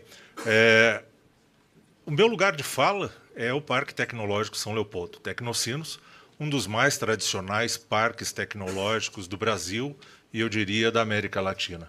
Nós estamos no momento de completar 25 anos de história, de trajetória. Vale destacar que a Universidade do Vale do Rio dos Sinos completou ontem 55 anos e não podemos dissociar a imagem e a história do Parque Tecnológico São Leopoldo sem falarmos da Unicinos. A Unicinos, uma universidade comunitária mantida pela Ordem dos Jesuítas do Brasil.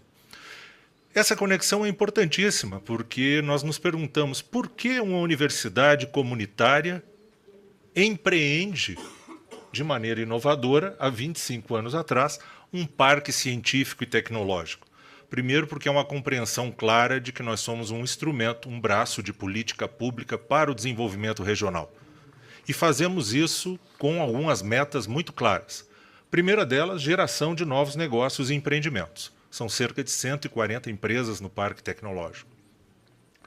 Novos empreendimentos por meio de startups. Cerca de 40 startups vinculados à nossa incubadora de base tecnológica, que é a Unitec, a incubadora Unicinos, que se situa dentro do Parque Tecnológico. Mais de 60%, cerca de 67%, para ser mais preciso, dos trabalhadores, dos 6 mil trabalhadores que o Parque Tecnológico conta hoje nas empresas, é egresso da Unicinos de algum nível de formação. Isso é um ponto importante. São empregos ou trabalhos altamente qualificados. Um outro ponto de impacto é a geração de arrecadação para o município. As 5 maiores contribuintes na área de tecnologia da informação e comunicação, que são a área de competência ou core de atividades do Parque Tecnológico, estão no Tecnocinos. O que atraiu, por exemplo, a presença da própria FEComércio e do SENAC com uma escola voltada para o ensino médio e a educação profissionalizante de jovens na área de tecnologia dentro do Parque Tecnológico. Bem, o Parque Tecnológico em si é um dos atores importantes no contexto do sistema regional. E quando a gente fala em sistema regional, há outros níveis ou camadas de interpretação de sistemas, e aqui a gente fala um pouco sobre inovação, e inovação não pode ser explicada sem ser relacionada a uma história. Nós estamos discutindo aqui no horizonte da 5ª Conferência Nacional de Ciência, Tecnologia e Inovação, remetemos a uma história recente, 1985. Primeira conferência, ministério criado, e há um grande objetivo: a constituição de um Sistema Nacional de Ciência, Tecnologia e Inovação robusto e eficiente. A primeira pergunta é: alcançamos este objetivo em 35 anos no horizonte da 5ª Conferência? Bem, a minha apresentação está dividida em basicamente 5 etapas, vou respeitar o tempo na medida do possível, né? Em 5 etapas, onde eu procuro fazer um encadeamento dessa história e chegar a uma proposição final, um conceito que eu me permito cunhar aqui no horizonte dessa conferência. O primeiro são os componentes do debate. A ideia de ecossistemas e sistemas de inovação. Ora, se o grande desafio da inovação na agenda política brasileira foi a constituição deste sistema nacional robusto e eficiente, o que o diferencia de um ecossistema? Bem, os sistemas de inovação, obviamente, são projetos de infraestrutura idealizados pelos governos. Já os ecossistemas, de maneira mais orgânica, criam uma interdependência entre uma diversidade mais ampla de atores que promovem a inovação.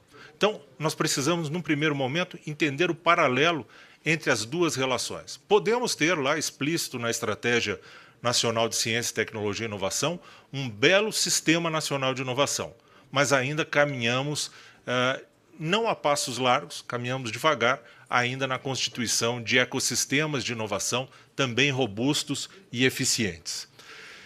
Em 2019, após um esforço expressivo da Amprotec, à época, foi constituído um Programa Nacional de estímulo ou de apoio aos ambientes promotores de inovação, e que traz, associado ao Marco Legal de Ciência e Tecnologia, como já destacado pela Adriana, a ideia de ecossistemas de inovação e mecanismos de geração de empreendimentos.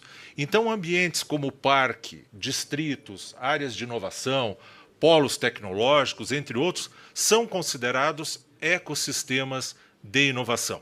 Então, aqui nós fugimos um pouco da discussão ou do debate acadêmico sobre o que é um sistema de inovação e sua diferença para os sistemas nacionais, regionais ou locais, para entender que, na minha fala, ecossistema de inovação está associado a esta portaria e o entendimento que existe no marco legal. Bem, mas também, nesta relação, muito da infraestrutura, o sistema nacional ou mesmo dos ecossistemas estão pautados em legislação, principalmente de legislação de estímulo ou incentivo a alguns atores específicos ou aos ecossistemas como um todo. Nesse sentido, eu resgato aqui uma ideia de normatização. Eu estou falando em normas, leis, regulamentos, decretos e outras referências que amparam o nosso desenvolvimento. E eu trago aqui a ideia de normatização sobre 3 perspectivas. Os ecossistemas de inovação, inclusive esses previstos na portaria que trata dos ambientes promotores de inovação, eles podem ser explicados pela dinâmica da tríplice hélice, pelo modelo da tríplice hélice, também apresentado pela nossa presidente Adriana. Porém, quando nós falamos em hélices, é um erro comum nós apontarmos os atores como hélices. A hélice se dá na interação entre os atores, a interação entre a universidade, empresa, governo, empresa e assim por diante. E o que nós fazemos efetivamente nessas interações ou sobre os atores? Primeiro, eu destaco o Marco Legal de Ciência, Tecnologia e Inovação. O Marco Legal tem como propósito essencial melhorar ou tornar mais orgânica, mais fácil a relação que existe entre as ICTs, as instituições científicas e tecnológicas, e as empresas, com o governo, claro, funcionando como um mediador e um articulador desse processo. Mas há também, muito recente, o marco legal das startups e do empreendedorismo inovador no Brasil. Aqui nós podemos destacar especialmente o papel dos municípios e dos estados. Ora, no momento que surge o marco legal de ciência, tecnologia e inovação no Brasil, ele surge deliberadamente com a intenção de que ele seja desdobrado ou sirva de inspiração para que os estados, regiões e municípios também desenvolvam as suas políticas de inovação. E, a partir daí, como estimular o empreendedorismo a partir deste marco de 2021. Entretanto, o que se observa ainda é uma grande lacuna do desdobramento dessa legislação. Há poucos municípios que dispõem de uma lei de inovação própria. Além da lei, eventualmente, um conselho de ciência e tecnologia municipal do Estado, ou mesmo um fundo de investimento para o município ou para o Estado. Quem dirá para este marco de 2021? Empresas com sandbox regulatório instituídos ou com instrumentos de compra de solução inovadora?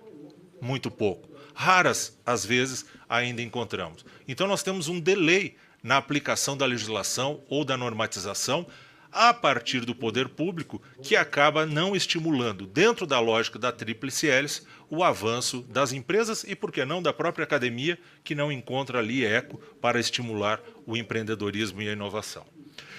Vale destacar que a nova política industrial também ela é inspiradora. A partir das suas 6 missões, lançadas oficialmente no dia 22 de janeiro desse ano, ela nos traz o que mais inovador existe em termos de políticas públicas para a inovação, o que nós chamamos de políticas orientadas para as missões.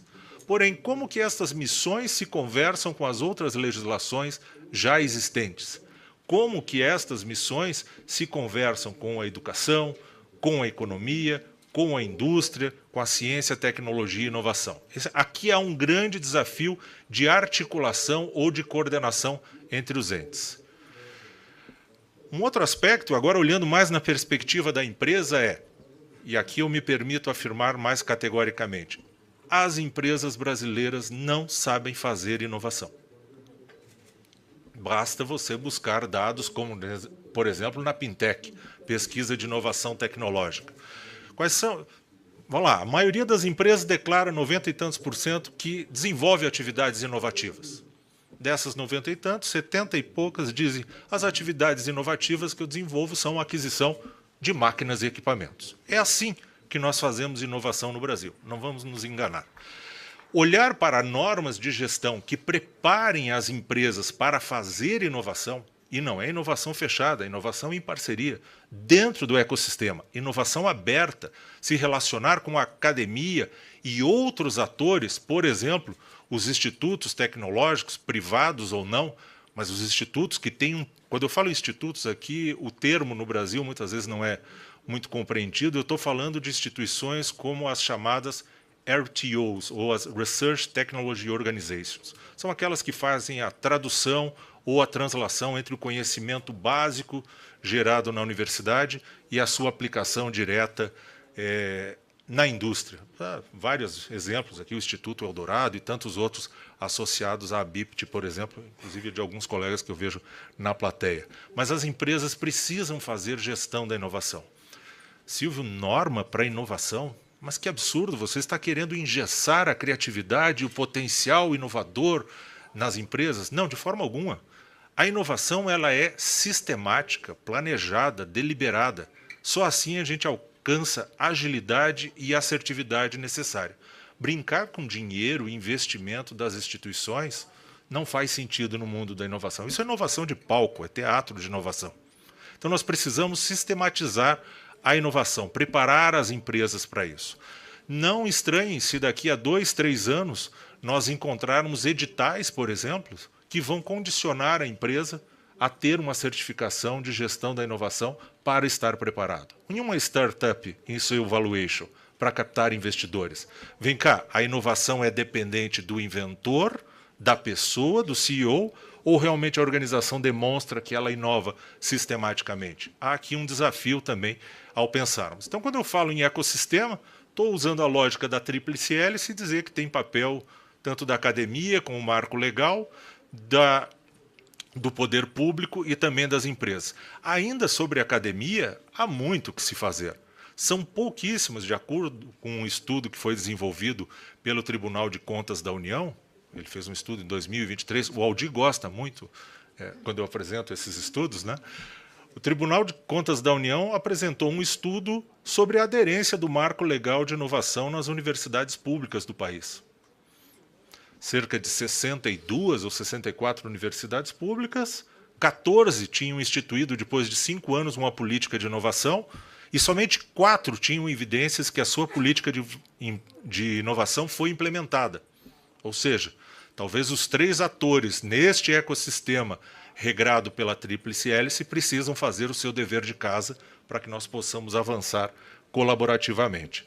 E qual é a resposta para isso? Então, agora me encaminhando para o final, tentando respeitar o horário. Uma meta-abordagem, uma sugestão de 2 elementos que podem representar o nosso futuro. O primeiro, a ideia de inovação aberta em ciência. Está muito claro que os desafios contemporâneos, ou aquilo que nós precisamos enfrentar como sociedade, não terão resposta individualmente. Essa resposta só será dada por meio de arranjos e colaboração entre esses atores do ecossistema. Esse é um conceito cunhado em cima de abordagens empresariais da inovação aberta e muito mais da academia, da ciência aberta. O encontro desses 2 conceitos nos traz uma nova abordagem que surgiu muito fortemente durante ou logo após a pandemia, onde nós nos vimos, talvez, num dos maiores desafios como humanidade ao longo da história. Os ecossistemas de inovação precisam de desenhos que facilitem, então, abordagens abertas e colaborativas para a pesquisa. Nós ainda pecamos nos nossos ecossistemas, nos nossos esforços colaborativos. Colaborativos entre os atores das hélices e entre os atores de cada um desses elementos. Como as empresas cooperam entre si? Como as universidades cooperam entre si? O Aldir trouxe o nosso exemplo lá de Porto Alegre, que é a Aliança para a Inovação. 3 universidades que buscam uma resposta a algum desafio para Porto Alegre, para o estado do Rio Grande do Sul, a partir da inovação. E como que o poder público colabora entre si? Os entes federados e especialmente arranjos, por exemplo, municipais, estaduais ou entre os níveis do poder público. Há ainda muito espaço nessa direção. E, é claro, isso depende de alguns microfundamentos, ou seja, depende de disposição de cientistas, já foi destacado aqui pelo Aldir também, eu achei belíssimo o exemplo que tu traz, a relação da universidade com o cemitério, né? O meu reitor aqui, ele não vai ouvir, mas eu acho que ele entende também. Isso. Mas eu coloquei na referência um APUD aqui para referenciar o Aldir.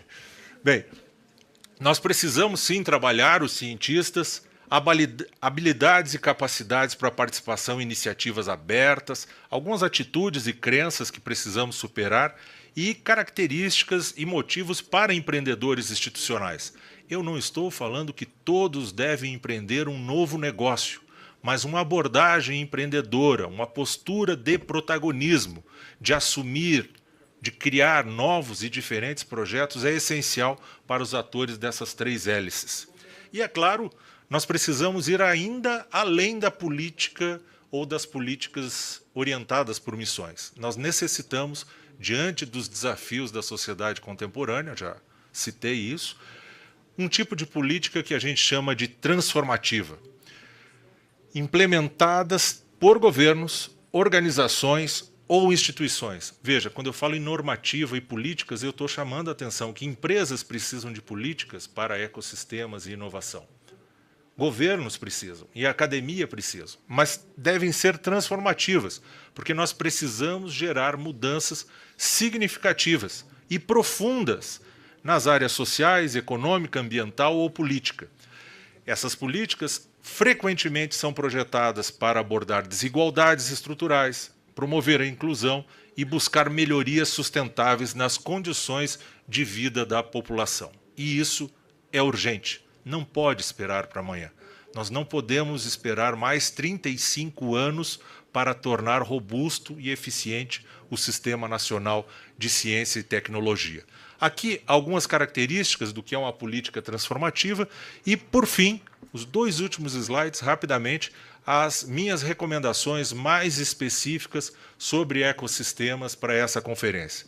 Primeiro, o Sistema Nacional de Ciência e Tecnologia e Inovação ele peca ao não reconhecer muitos atores relevantes no Sistema Nacional brasileiro. Alguns deles ligados à infraestrutura da qualidade. Estou falando de normalização, regulamentação técnica, avaliação de conformidade, metrologia. ABNT, Inmetro, entre outros atores, não vejo muito citados nos debates e são essenciais para nós evoluirmos ou desenvolvermos inovações robustas no país. Os institutos, como eu já citei, aqui falando nos RTOs, aquelas organizações que fazem a tradução, a translação do conhecimento acadêmico para aplicação na indústria. Lembrando, claro, que algumas universidades se aventuram e argumentam, não, eu não preciso de tradutor, faço essa atividade. A PUC tem essas atividades, a Unicinos, há cerca de 10 anos, iniciou também com 5 institutos tecnológicos. Também consultores empresariais, nós olharmos a Pintec que eu citei, a maior parte das empresas inova com o apoio de fornecedores, participando de feiras e eventos, e terceiro, com consultores. A academia é a 7ª ou 8ª fonte de recurso para a inovação das empresas no Brasil. O ecossistema de inovação, e aqui um debate para outro dia com a Adriana, eu não sou engenheiro, então eu vou me permitir ir além das 3 hélices, né? Outras hélices precisam ser contempladas. Se o nosso horizonte de ecossistema de inovação é baseado em política transformativa, eu devo considerar elementos como meio ambiente, saúde, entre outros. Os ambientes promotores de inovação necessitam de uma taxonomia atualizada, né, Aldir? Uma taxonomia atualizada, até a gente conversou sobre isso há alguns dias. A própria legislação, o marco e a portaria de 2019, ela não dá conta de explicar em profundidade os novos bichos que surgem no nosso ecossistema, como Living Labs, Hubs, entre outros tantos. Precisamos de políticas e ações nas ICTs, nos estados e nos municípios. Não adianta nós termos esses 2 marcos excelentes e eles não pegarem. Nós sabemos que legislação no Brasil ela tem dificuldade em pegar. Precisamos olhar para as empresas e prepararmos essas empresas para fazer inovação. Inovação não de palco, não teatro da inovação. Precisamos fazer inovação sistemática. Abertura e colaboração com inovação aberta. E, é claro, políticas orientadas por missões e transformativas. O toque final, a cereja no bolo, aqui o conceito que eu tento cunhar é que nós necessitamos de ecossistemas orientados por missões. Muito se fala também sobre ecossistemas de inovação. Raramente alguém me responde, daí, quando eu faço esse tipo de pergunta, diz, Silvio, é um chato fazer esse tipo de pergunta. Mas inovação para quê? Em que direção? Se isso não estiver claro, não faz sentido compor um ecossistema. Ele só vai existir, só vai ter um propósito, só vai ter valor se ele tiver uma missão claramente definida. E talvez as missões do Nova Indústria Brasil possam ser essa inspiração. Obrigado, boa tarde a todos.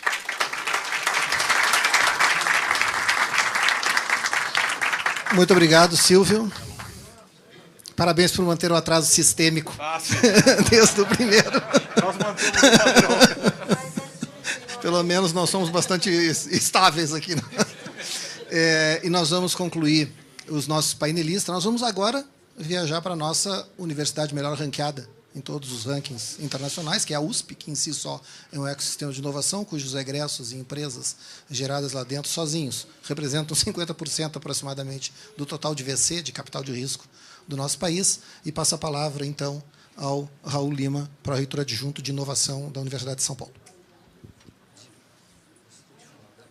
Claro. E passador eu vou pegar ali.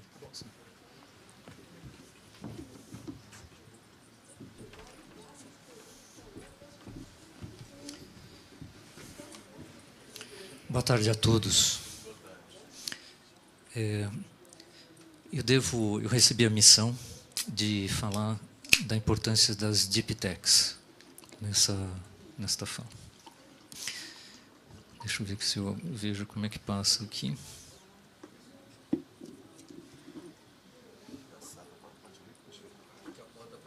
Ok. Então, a minha filiação à Universidade de São Paulo, eu estou na Pró-Reitoria de Pesquisa e Inovação, no cargo de Pró-Reitor Adjunto de Inovação, e a maior parte do tempo eu tenho sido docente da Escola Politécnica.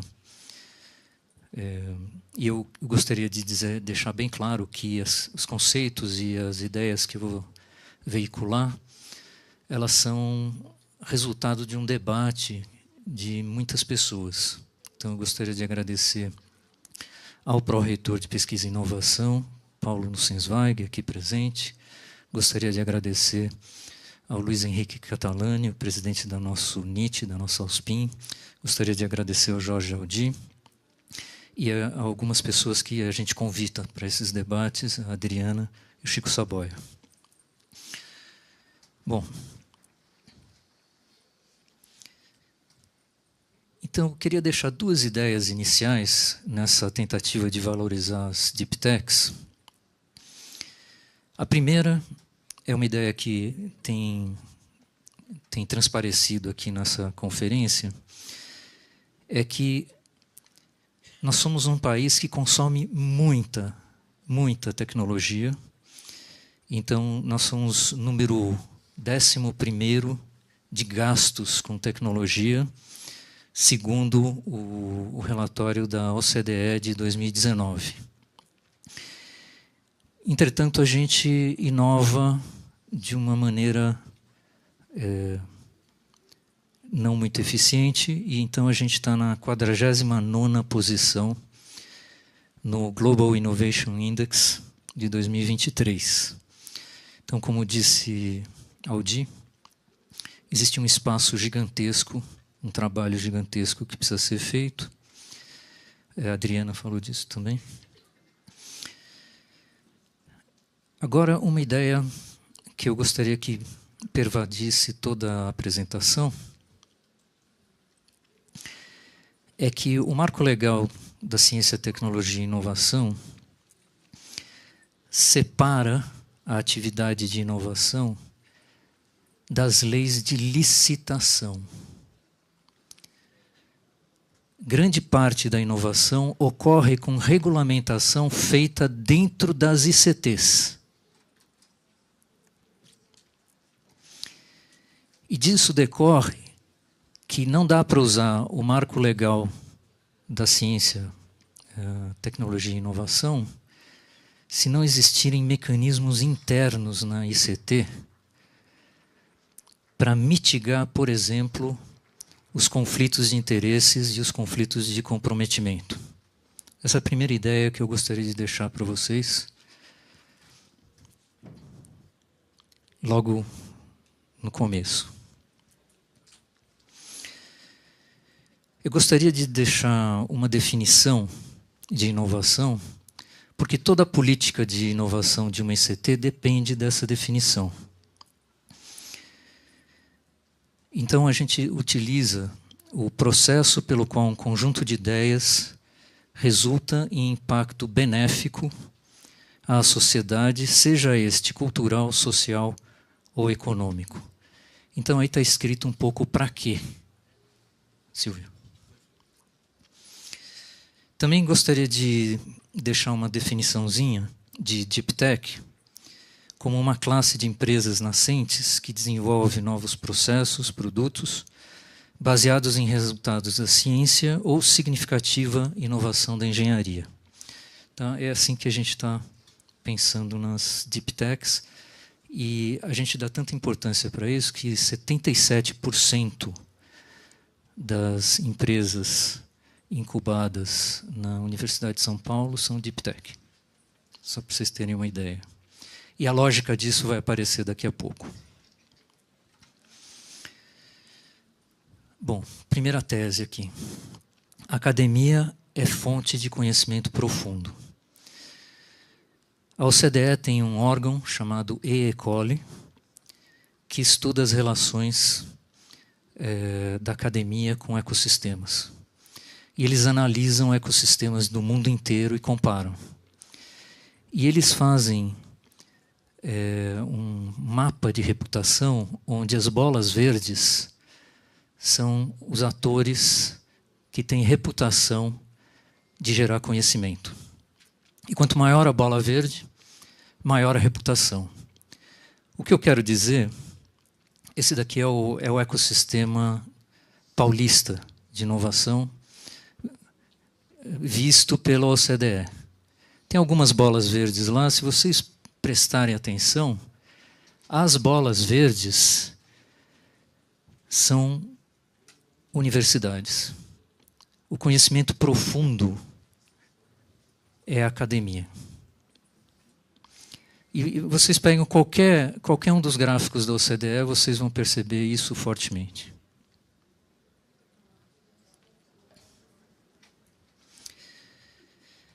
Agora, nos pediram para avaliar ecossistemas no Brasil.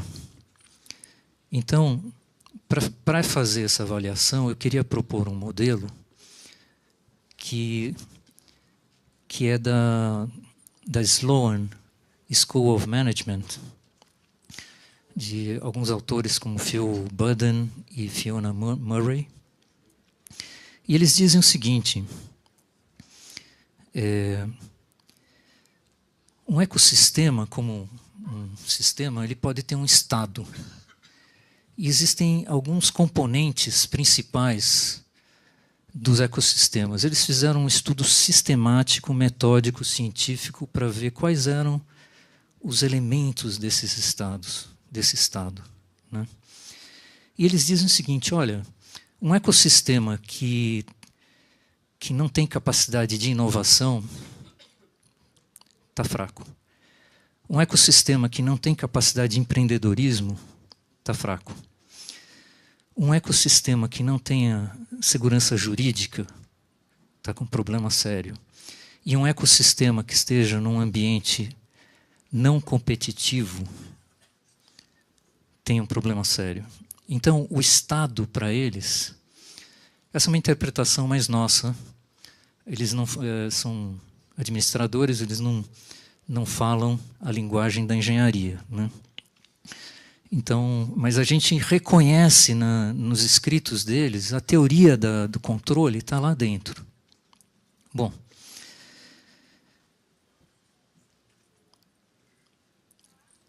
dois desses elementos, a capacidade de inovação e a capacidade de empreendedorismo, são de dinâmica rápida.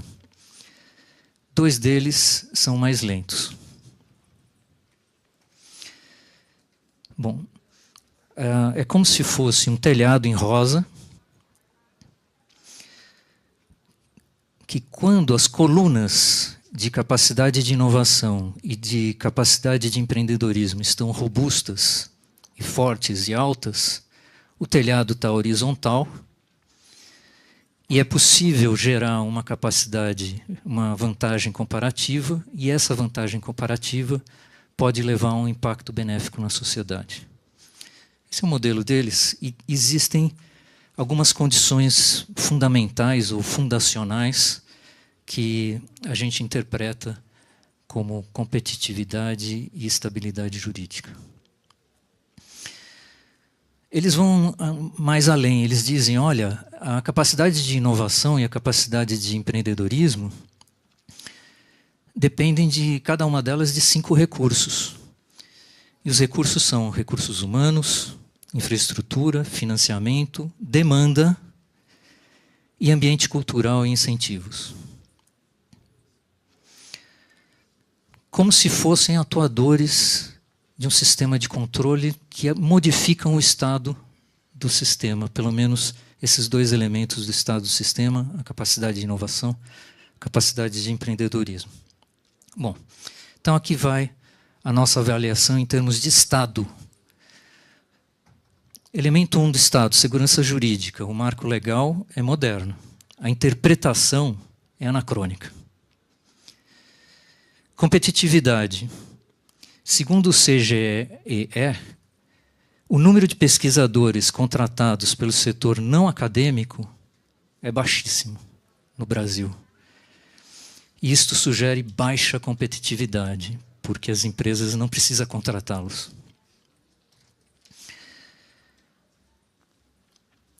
A capacidade de empreendedorismo. O capital de risco atraído pelo Brasil ainda pode melhorar muito. Em qualquer mapa de capital de risco do mundo, o capital de risco é representado, no Brasil, é representado por um grãozinho de areia. Quase não dá para ver no mapa. A capacidade de inovação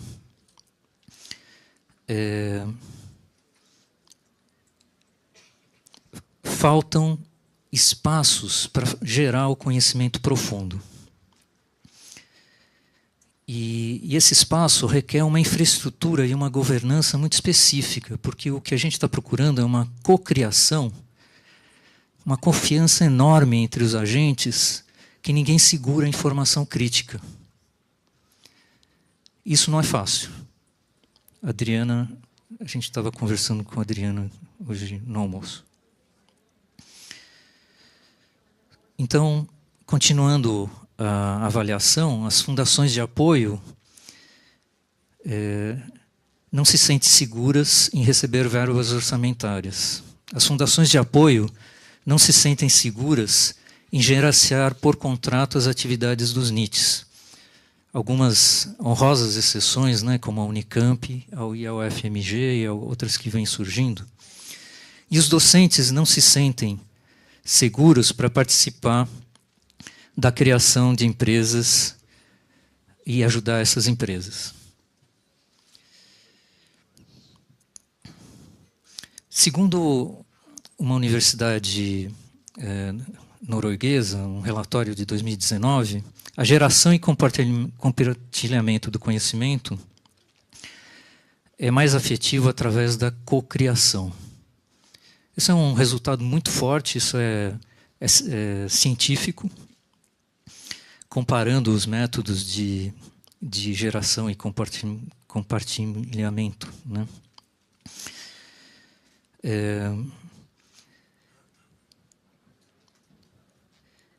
A existência de escritórios de integridade numa ICT podem ajudar a firmar acordos para mitigar os efeitos negativos desses conflitos.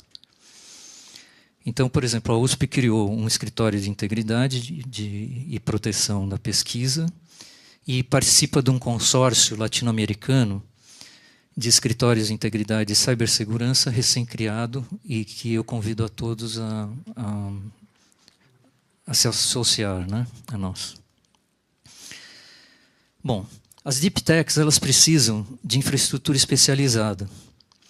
Elas precisam de pesquisa e desenvolvimento bem rigoroso e laboratórios na fronteira das técnicas de medição.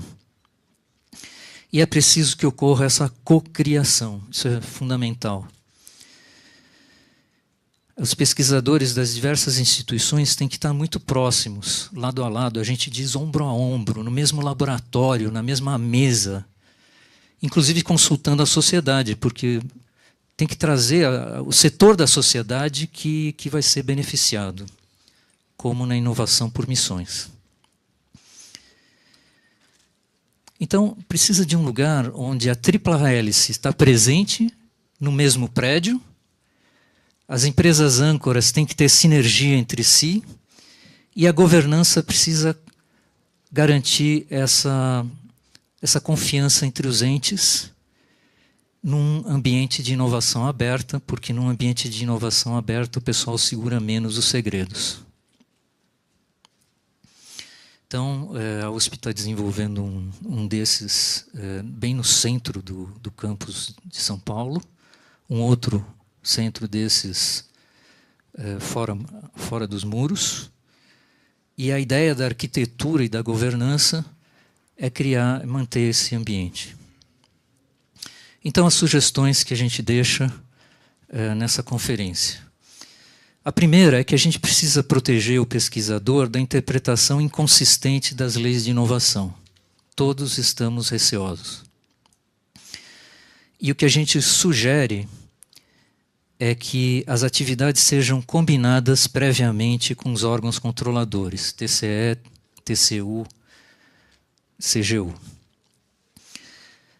A segunda sugestão que a gente deixa é para mitigar conflitos de interesses que surgem em espaços de cocriação, a utilização desses escritórios de integridade, porque eles permitem transparência e acordos auditáveis pelos órgãos de controle.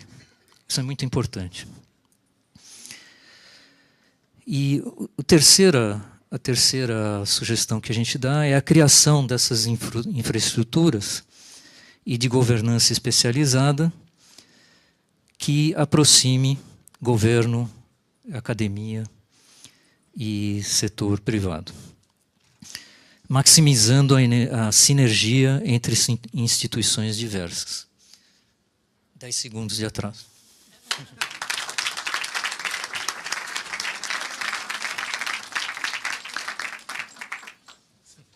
Obrigado, Raul, pela tua fala de conclusão dos painelistas.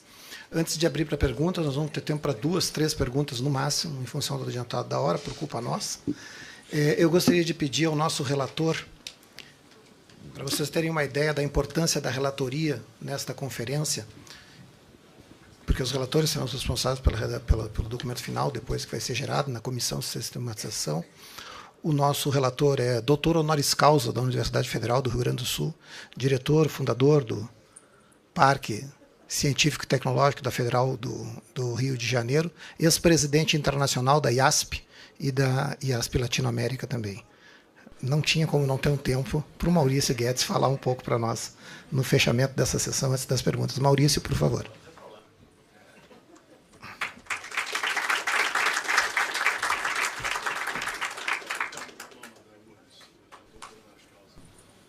O meu doutor honoris causa não é pela Universidade Federal do Rio Grande do Sul, é boa tarde a todos. Eu não vou fazer o resumo do que foi dito aqui. A gente teve eu anotei tudo, porque vou ter um papel de fazer um relato depois escrito, né? Eu acho que foi um painel espetacular, com abordagens diferentes, conforme foi anunciado no início, né? Mas eu vou acrescentar, talvez, algumas coisas e algumas reflexões aqui. Primeiro, um fato que talvez não esteja presente para todos, que esse é um ano muito importante. É um ano, e a Sheila, querida Sheila, está atenta a isso. Eu não vou dar spoiler, Sheila. Vou tentar não dar muito spoiler.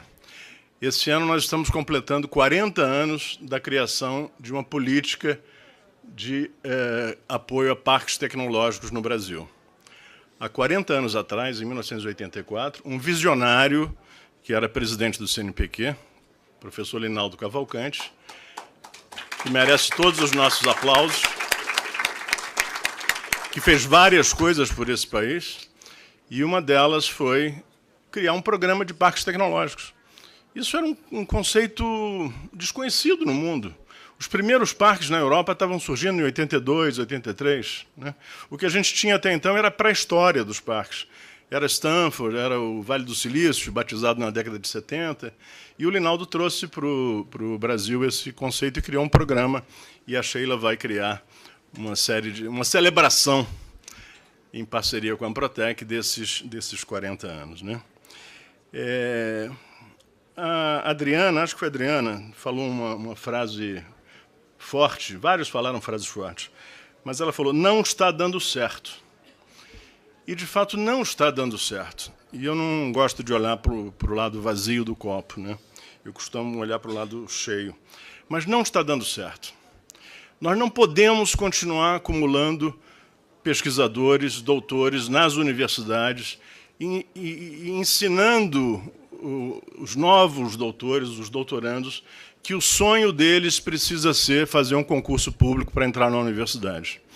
Eu vivi isso de maneira muito forte quando eu estive como diretor da FAPERJ, alguns anos atrás, e os bolsistas de doutorado disseram, esse é o protocolo do sucesso. Você tem que fazer um bom curso de graduação, um bom mestrado, um bom doutorado e um concurso público.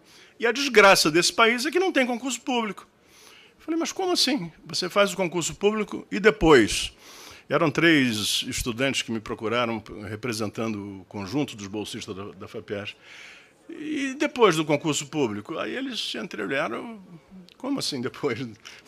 Não tem depois, né? Eu vou responder, então. Depois do concurso público, vocês vão receber alunos para fazerem um bom mestrado, para fazerem um bom doutorado e para fazerem um concurso público. E quem paga essa conta? Essa conta não fecha.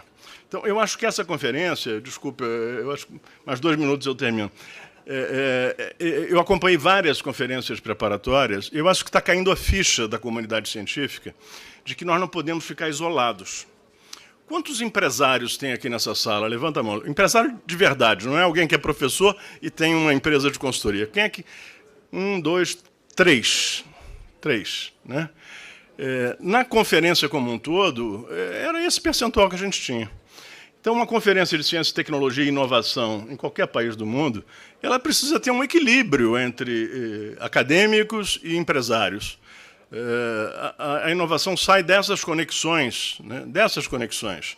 A gente fala muito da Triple Helix, mas é um conceito muito inspirado. Eu sou amigo do Henry Etzkovitz, que criou esse conceito, mas é muito inspirado num conceito anterior do triângulo de Sábato, dos anos 60, Jorge Sábato, um físico argentino, né?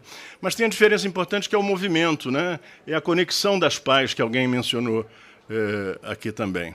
Então, se a gente não tiver as outras pás aqui presentes, a gente só está com 2 pás, e aí você que é engenheira, Adriana, um ventilador com 2 pás só não funciona, né? 4 ou 5 pode ser demais, mas 2 é de menos. Então, acho que isso é, de fato, importante. Eu tinha notado várias coisas, mas eu acho que, para a gente dar tempo para 2 perguntas, eu ficaria por aqui agradecendo as palavras muito gentis do Jorge e parabenizando todos os membros aí do painel, que foi excelente. Muito obrigado. Bom, pessoal, eu não vou nem olhar as perguntas, que eu tenho diversas aqui no meu bolso online. E vamos lá, então. Vamos começar bem as perguntas. Bom, boa tarde a todos. Segundo. Marcelo Camargo, da FINEP. Terceiro e está encerrado. Na realidade, eu acompanhando esses 3 dias aqui, me preocupa muito. Me preocupa muito porque a gente não está fazendo o básico, relembrando aí o Michael Porter, que é assim, mais importante saber o que a gente quer ser é saber o que a gente não quer ser. E quando a gente parte para uma conferência como essa, Aldir, e os presentes, a gente precisava já ter definido antes algumas poucas áreas temáticas críticas que a gente pode sentar na frente do ônibus. E quando eu vejo isso replicado para os parques, e eu conduzi isso durante muito tempo, eu vejo essa mesma transversalidade que provoca uma difusão muito grande. Ou seja, a gente acaba tendo que os parques tecnológicos se perderam um pouco ao longo do tempo, tentando aproveitar esse movimento de rajada que você comentou. E eu acho que talvez isso seja um problema para o país.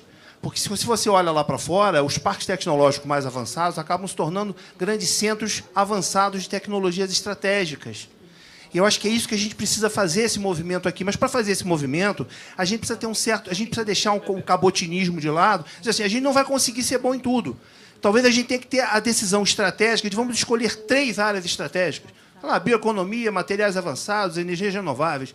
E concentrar o foco, o dinheiro nisso. E talvez todo o ambiente de inovação dar sustentação a esse movimento. E isso eu não vi nesse debate aqui ao longo desses 3 dias.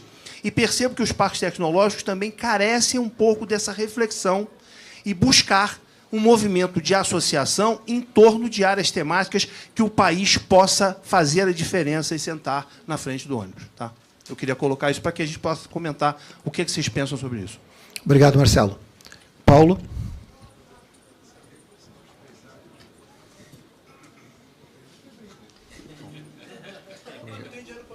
Eu sou Paulo Nussensweig.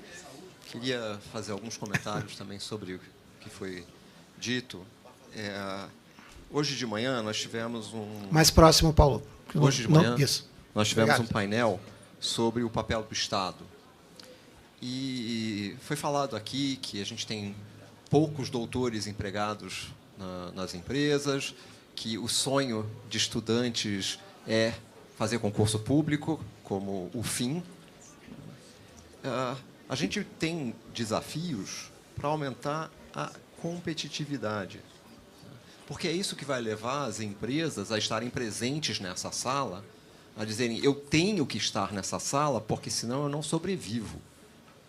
Enquanto isso não acontecer, a gente vai querer convidar, a gente vai querer dizer, eles vão vir tomar café com a gente, etc., e vão embora, porque eles não têm a necessidade de estar aqui. Nós precisamos ter mecanismos, né, fundamentos econômicos, que permitam baixar a remuneração de capital sem risco. Como a gente remunera muito fortemente capital sem risco, os empresários não precisam estar aqui. Queria dizer que, num ambiente de conferência nacional de ciência, tecnologia e inovação, que a gente precisa realmente questionar as bases, o Raul falou da pirâmide do MIT, né, e, segundo um dos autores da pirâmide, Phil Bodden, um ecossistema saudável ele se assenta sobre 3 pilares: instituições sólidas e confiáveis, império da lei, então, segurança jurídica, uma Suprema Corte que cuida da interpretação da Constituição e que não fica voltando atrás na interpretação da Constituição de acordo com o sabor dos ventos políticos. E, por favor, não deem risada, o 3º pilar é governo sem corrupção. Obrigado, Paulo. E a terceira e última manifestação, peço desculpa aos demais inscritos e que enviaram mensagem. Boa tarde a todas as pessoas. Meu nome é Bárbara Jorras, eu coordeno um Living Labs no Piauí, em Teresina, e nós construímos, a partir de uma iniciativa nossa, a Rede Brasileira de Living Labs. Hoje somos mais ou menos 18 Living Labs pelo Brasil. E criamos esse espaço, vou ser bem breve, criamos esse espaço para compartilhar lições aprendidas, fazer open innovation, colaborar e também descobrir qual que é a nossa principal dor na continuidade das nossas atividades, principalmente para a gente que está dentro da universidade. E tem a ver com continuidade e taxonomia desses ambientes promotores. Nós temos uma insegurança jurídica muito grande do ponto de vista de como que nós podemos, enquanto Living Labs, por exemplo, fazer essa ponte, captar recurso de maneira menos burocrática, passando pelas fundações. A gente tem muito problema para passar pelas fundações, é tudo muito moroso. Então, eu queria saber se vocês têm algum insight, alguma ideia, alguma abertura para a gente conversar sobre isso.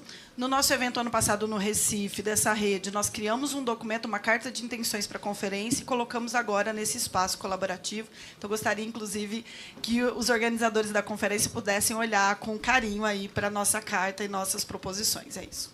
Obrigado. Bom, considerando que o pessoal da organização da qual eu faço parte da conferência já abandonou os postos, eles desistiram de fazer sinal de que está na hora do intervalo e foram embora. Eu vou ter que encaminhar o encerramento. Eu vou pedir muito ao Marcelo, ao Paulo e à última manifestação, Sandra, né? Eu me esqueci o nome dela, me desculpe. Bárbara, desculpe. Que aproveitem agora o momento para conversar com os nossos palestrantes, o Marcelo, então, que é de casa aqui, que conhece tudo. Eu queria agradecer muito aos painelistas, ao nosso relator, e eu gostaria de concluir, eu vou divergir um pouco, eu acho que está dando certo, sim. O componente mais interessante para mim da definição de inovação é quando ela diz ao final, vírgula, em um determinado contexto. O nosso contexto é o contexto latino-americano. A nossa cabeça pode estar no hemisfério norte, mas nós estamos na América Latina. E a realidade que nós vivemos na América Latina, muitos de nós aqui já vivemos, profundamente, a Adri agora é a presidente, nós temos uma posição muito avançada, Marcelo, muito avançada, com relação aos outros países latino-americanos, que é o nosso contexto. Os desafios que nós temos, eles só existem porque nós criamos uma condição e um ambiente que nós temos hoje que nos permite pensar mais e melhor para frente, com mais intensidade e incidência.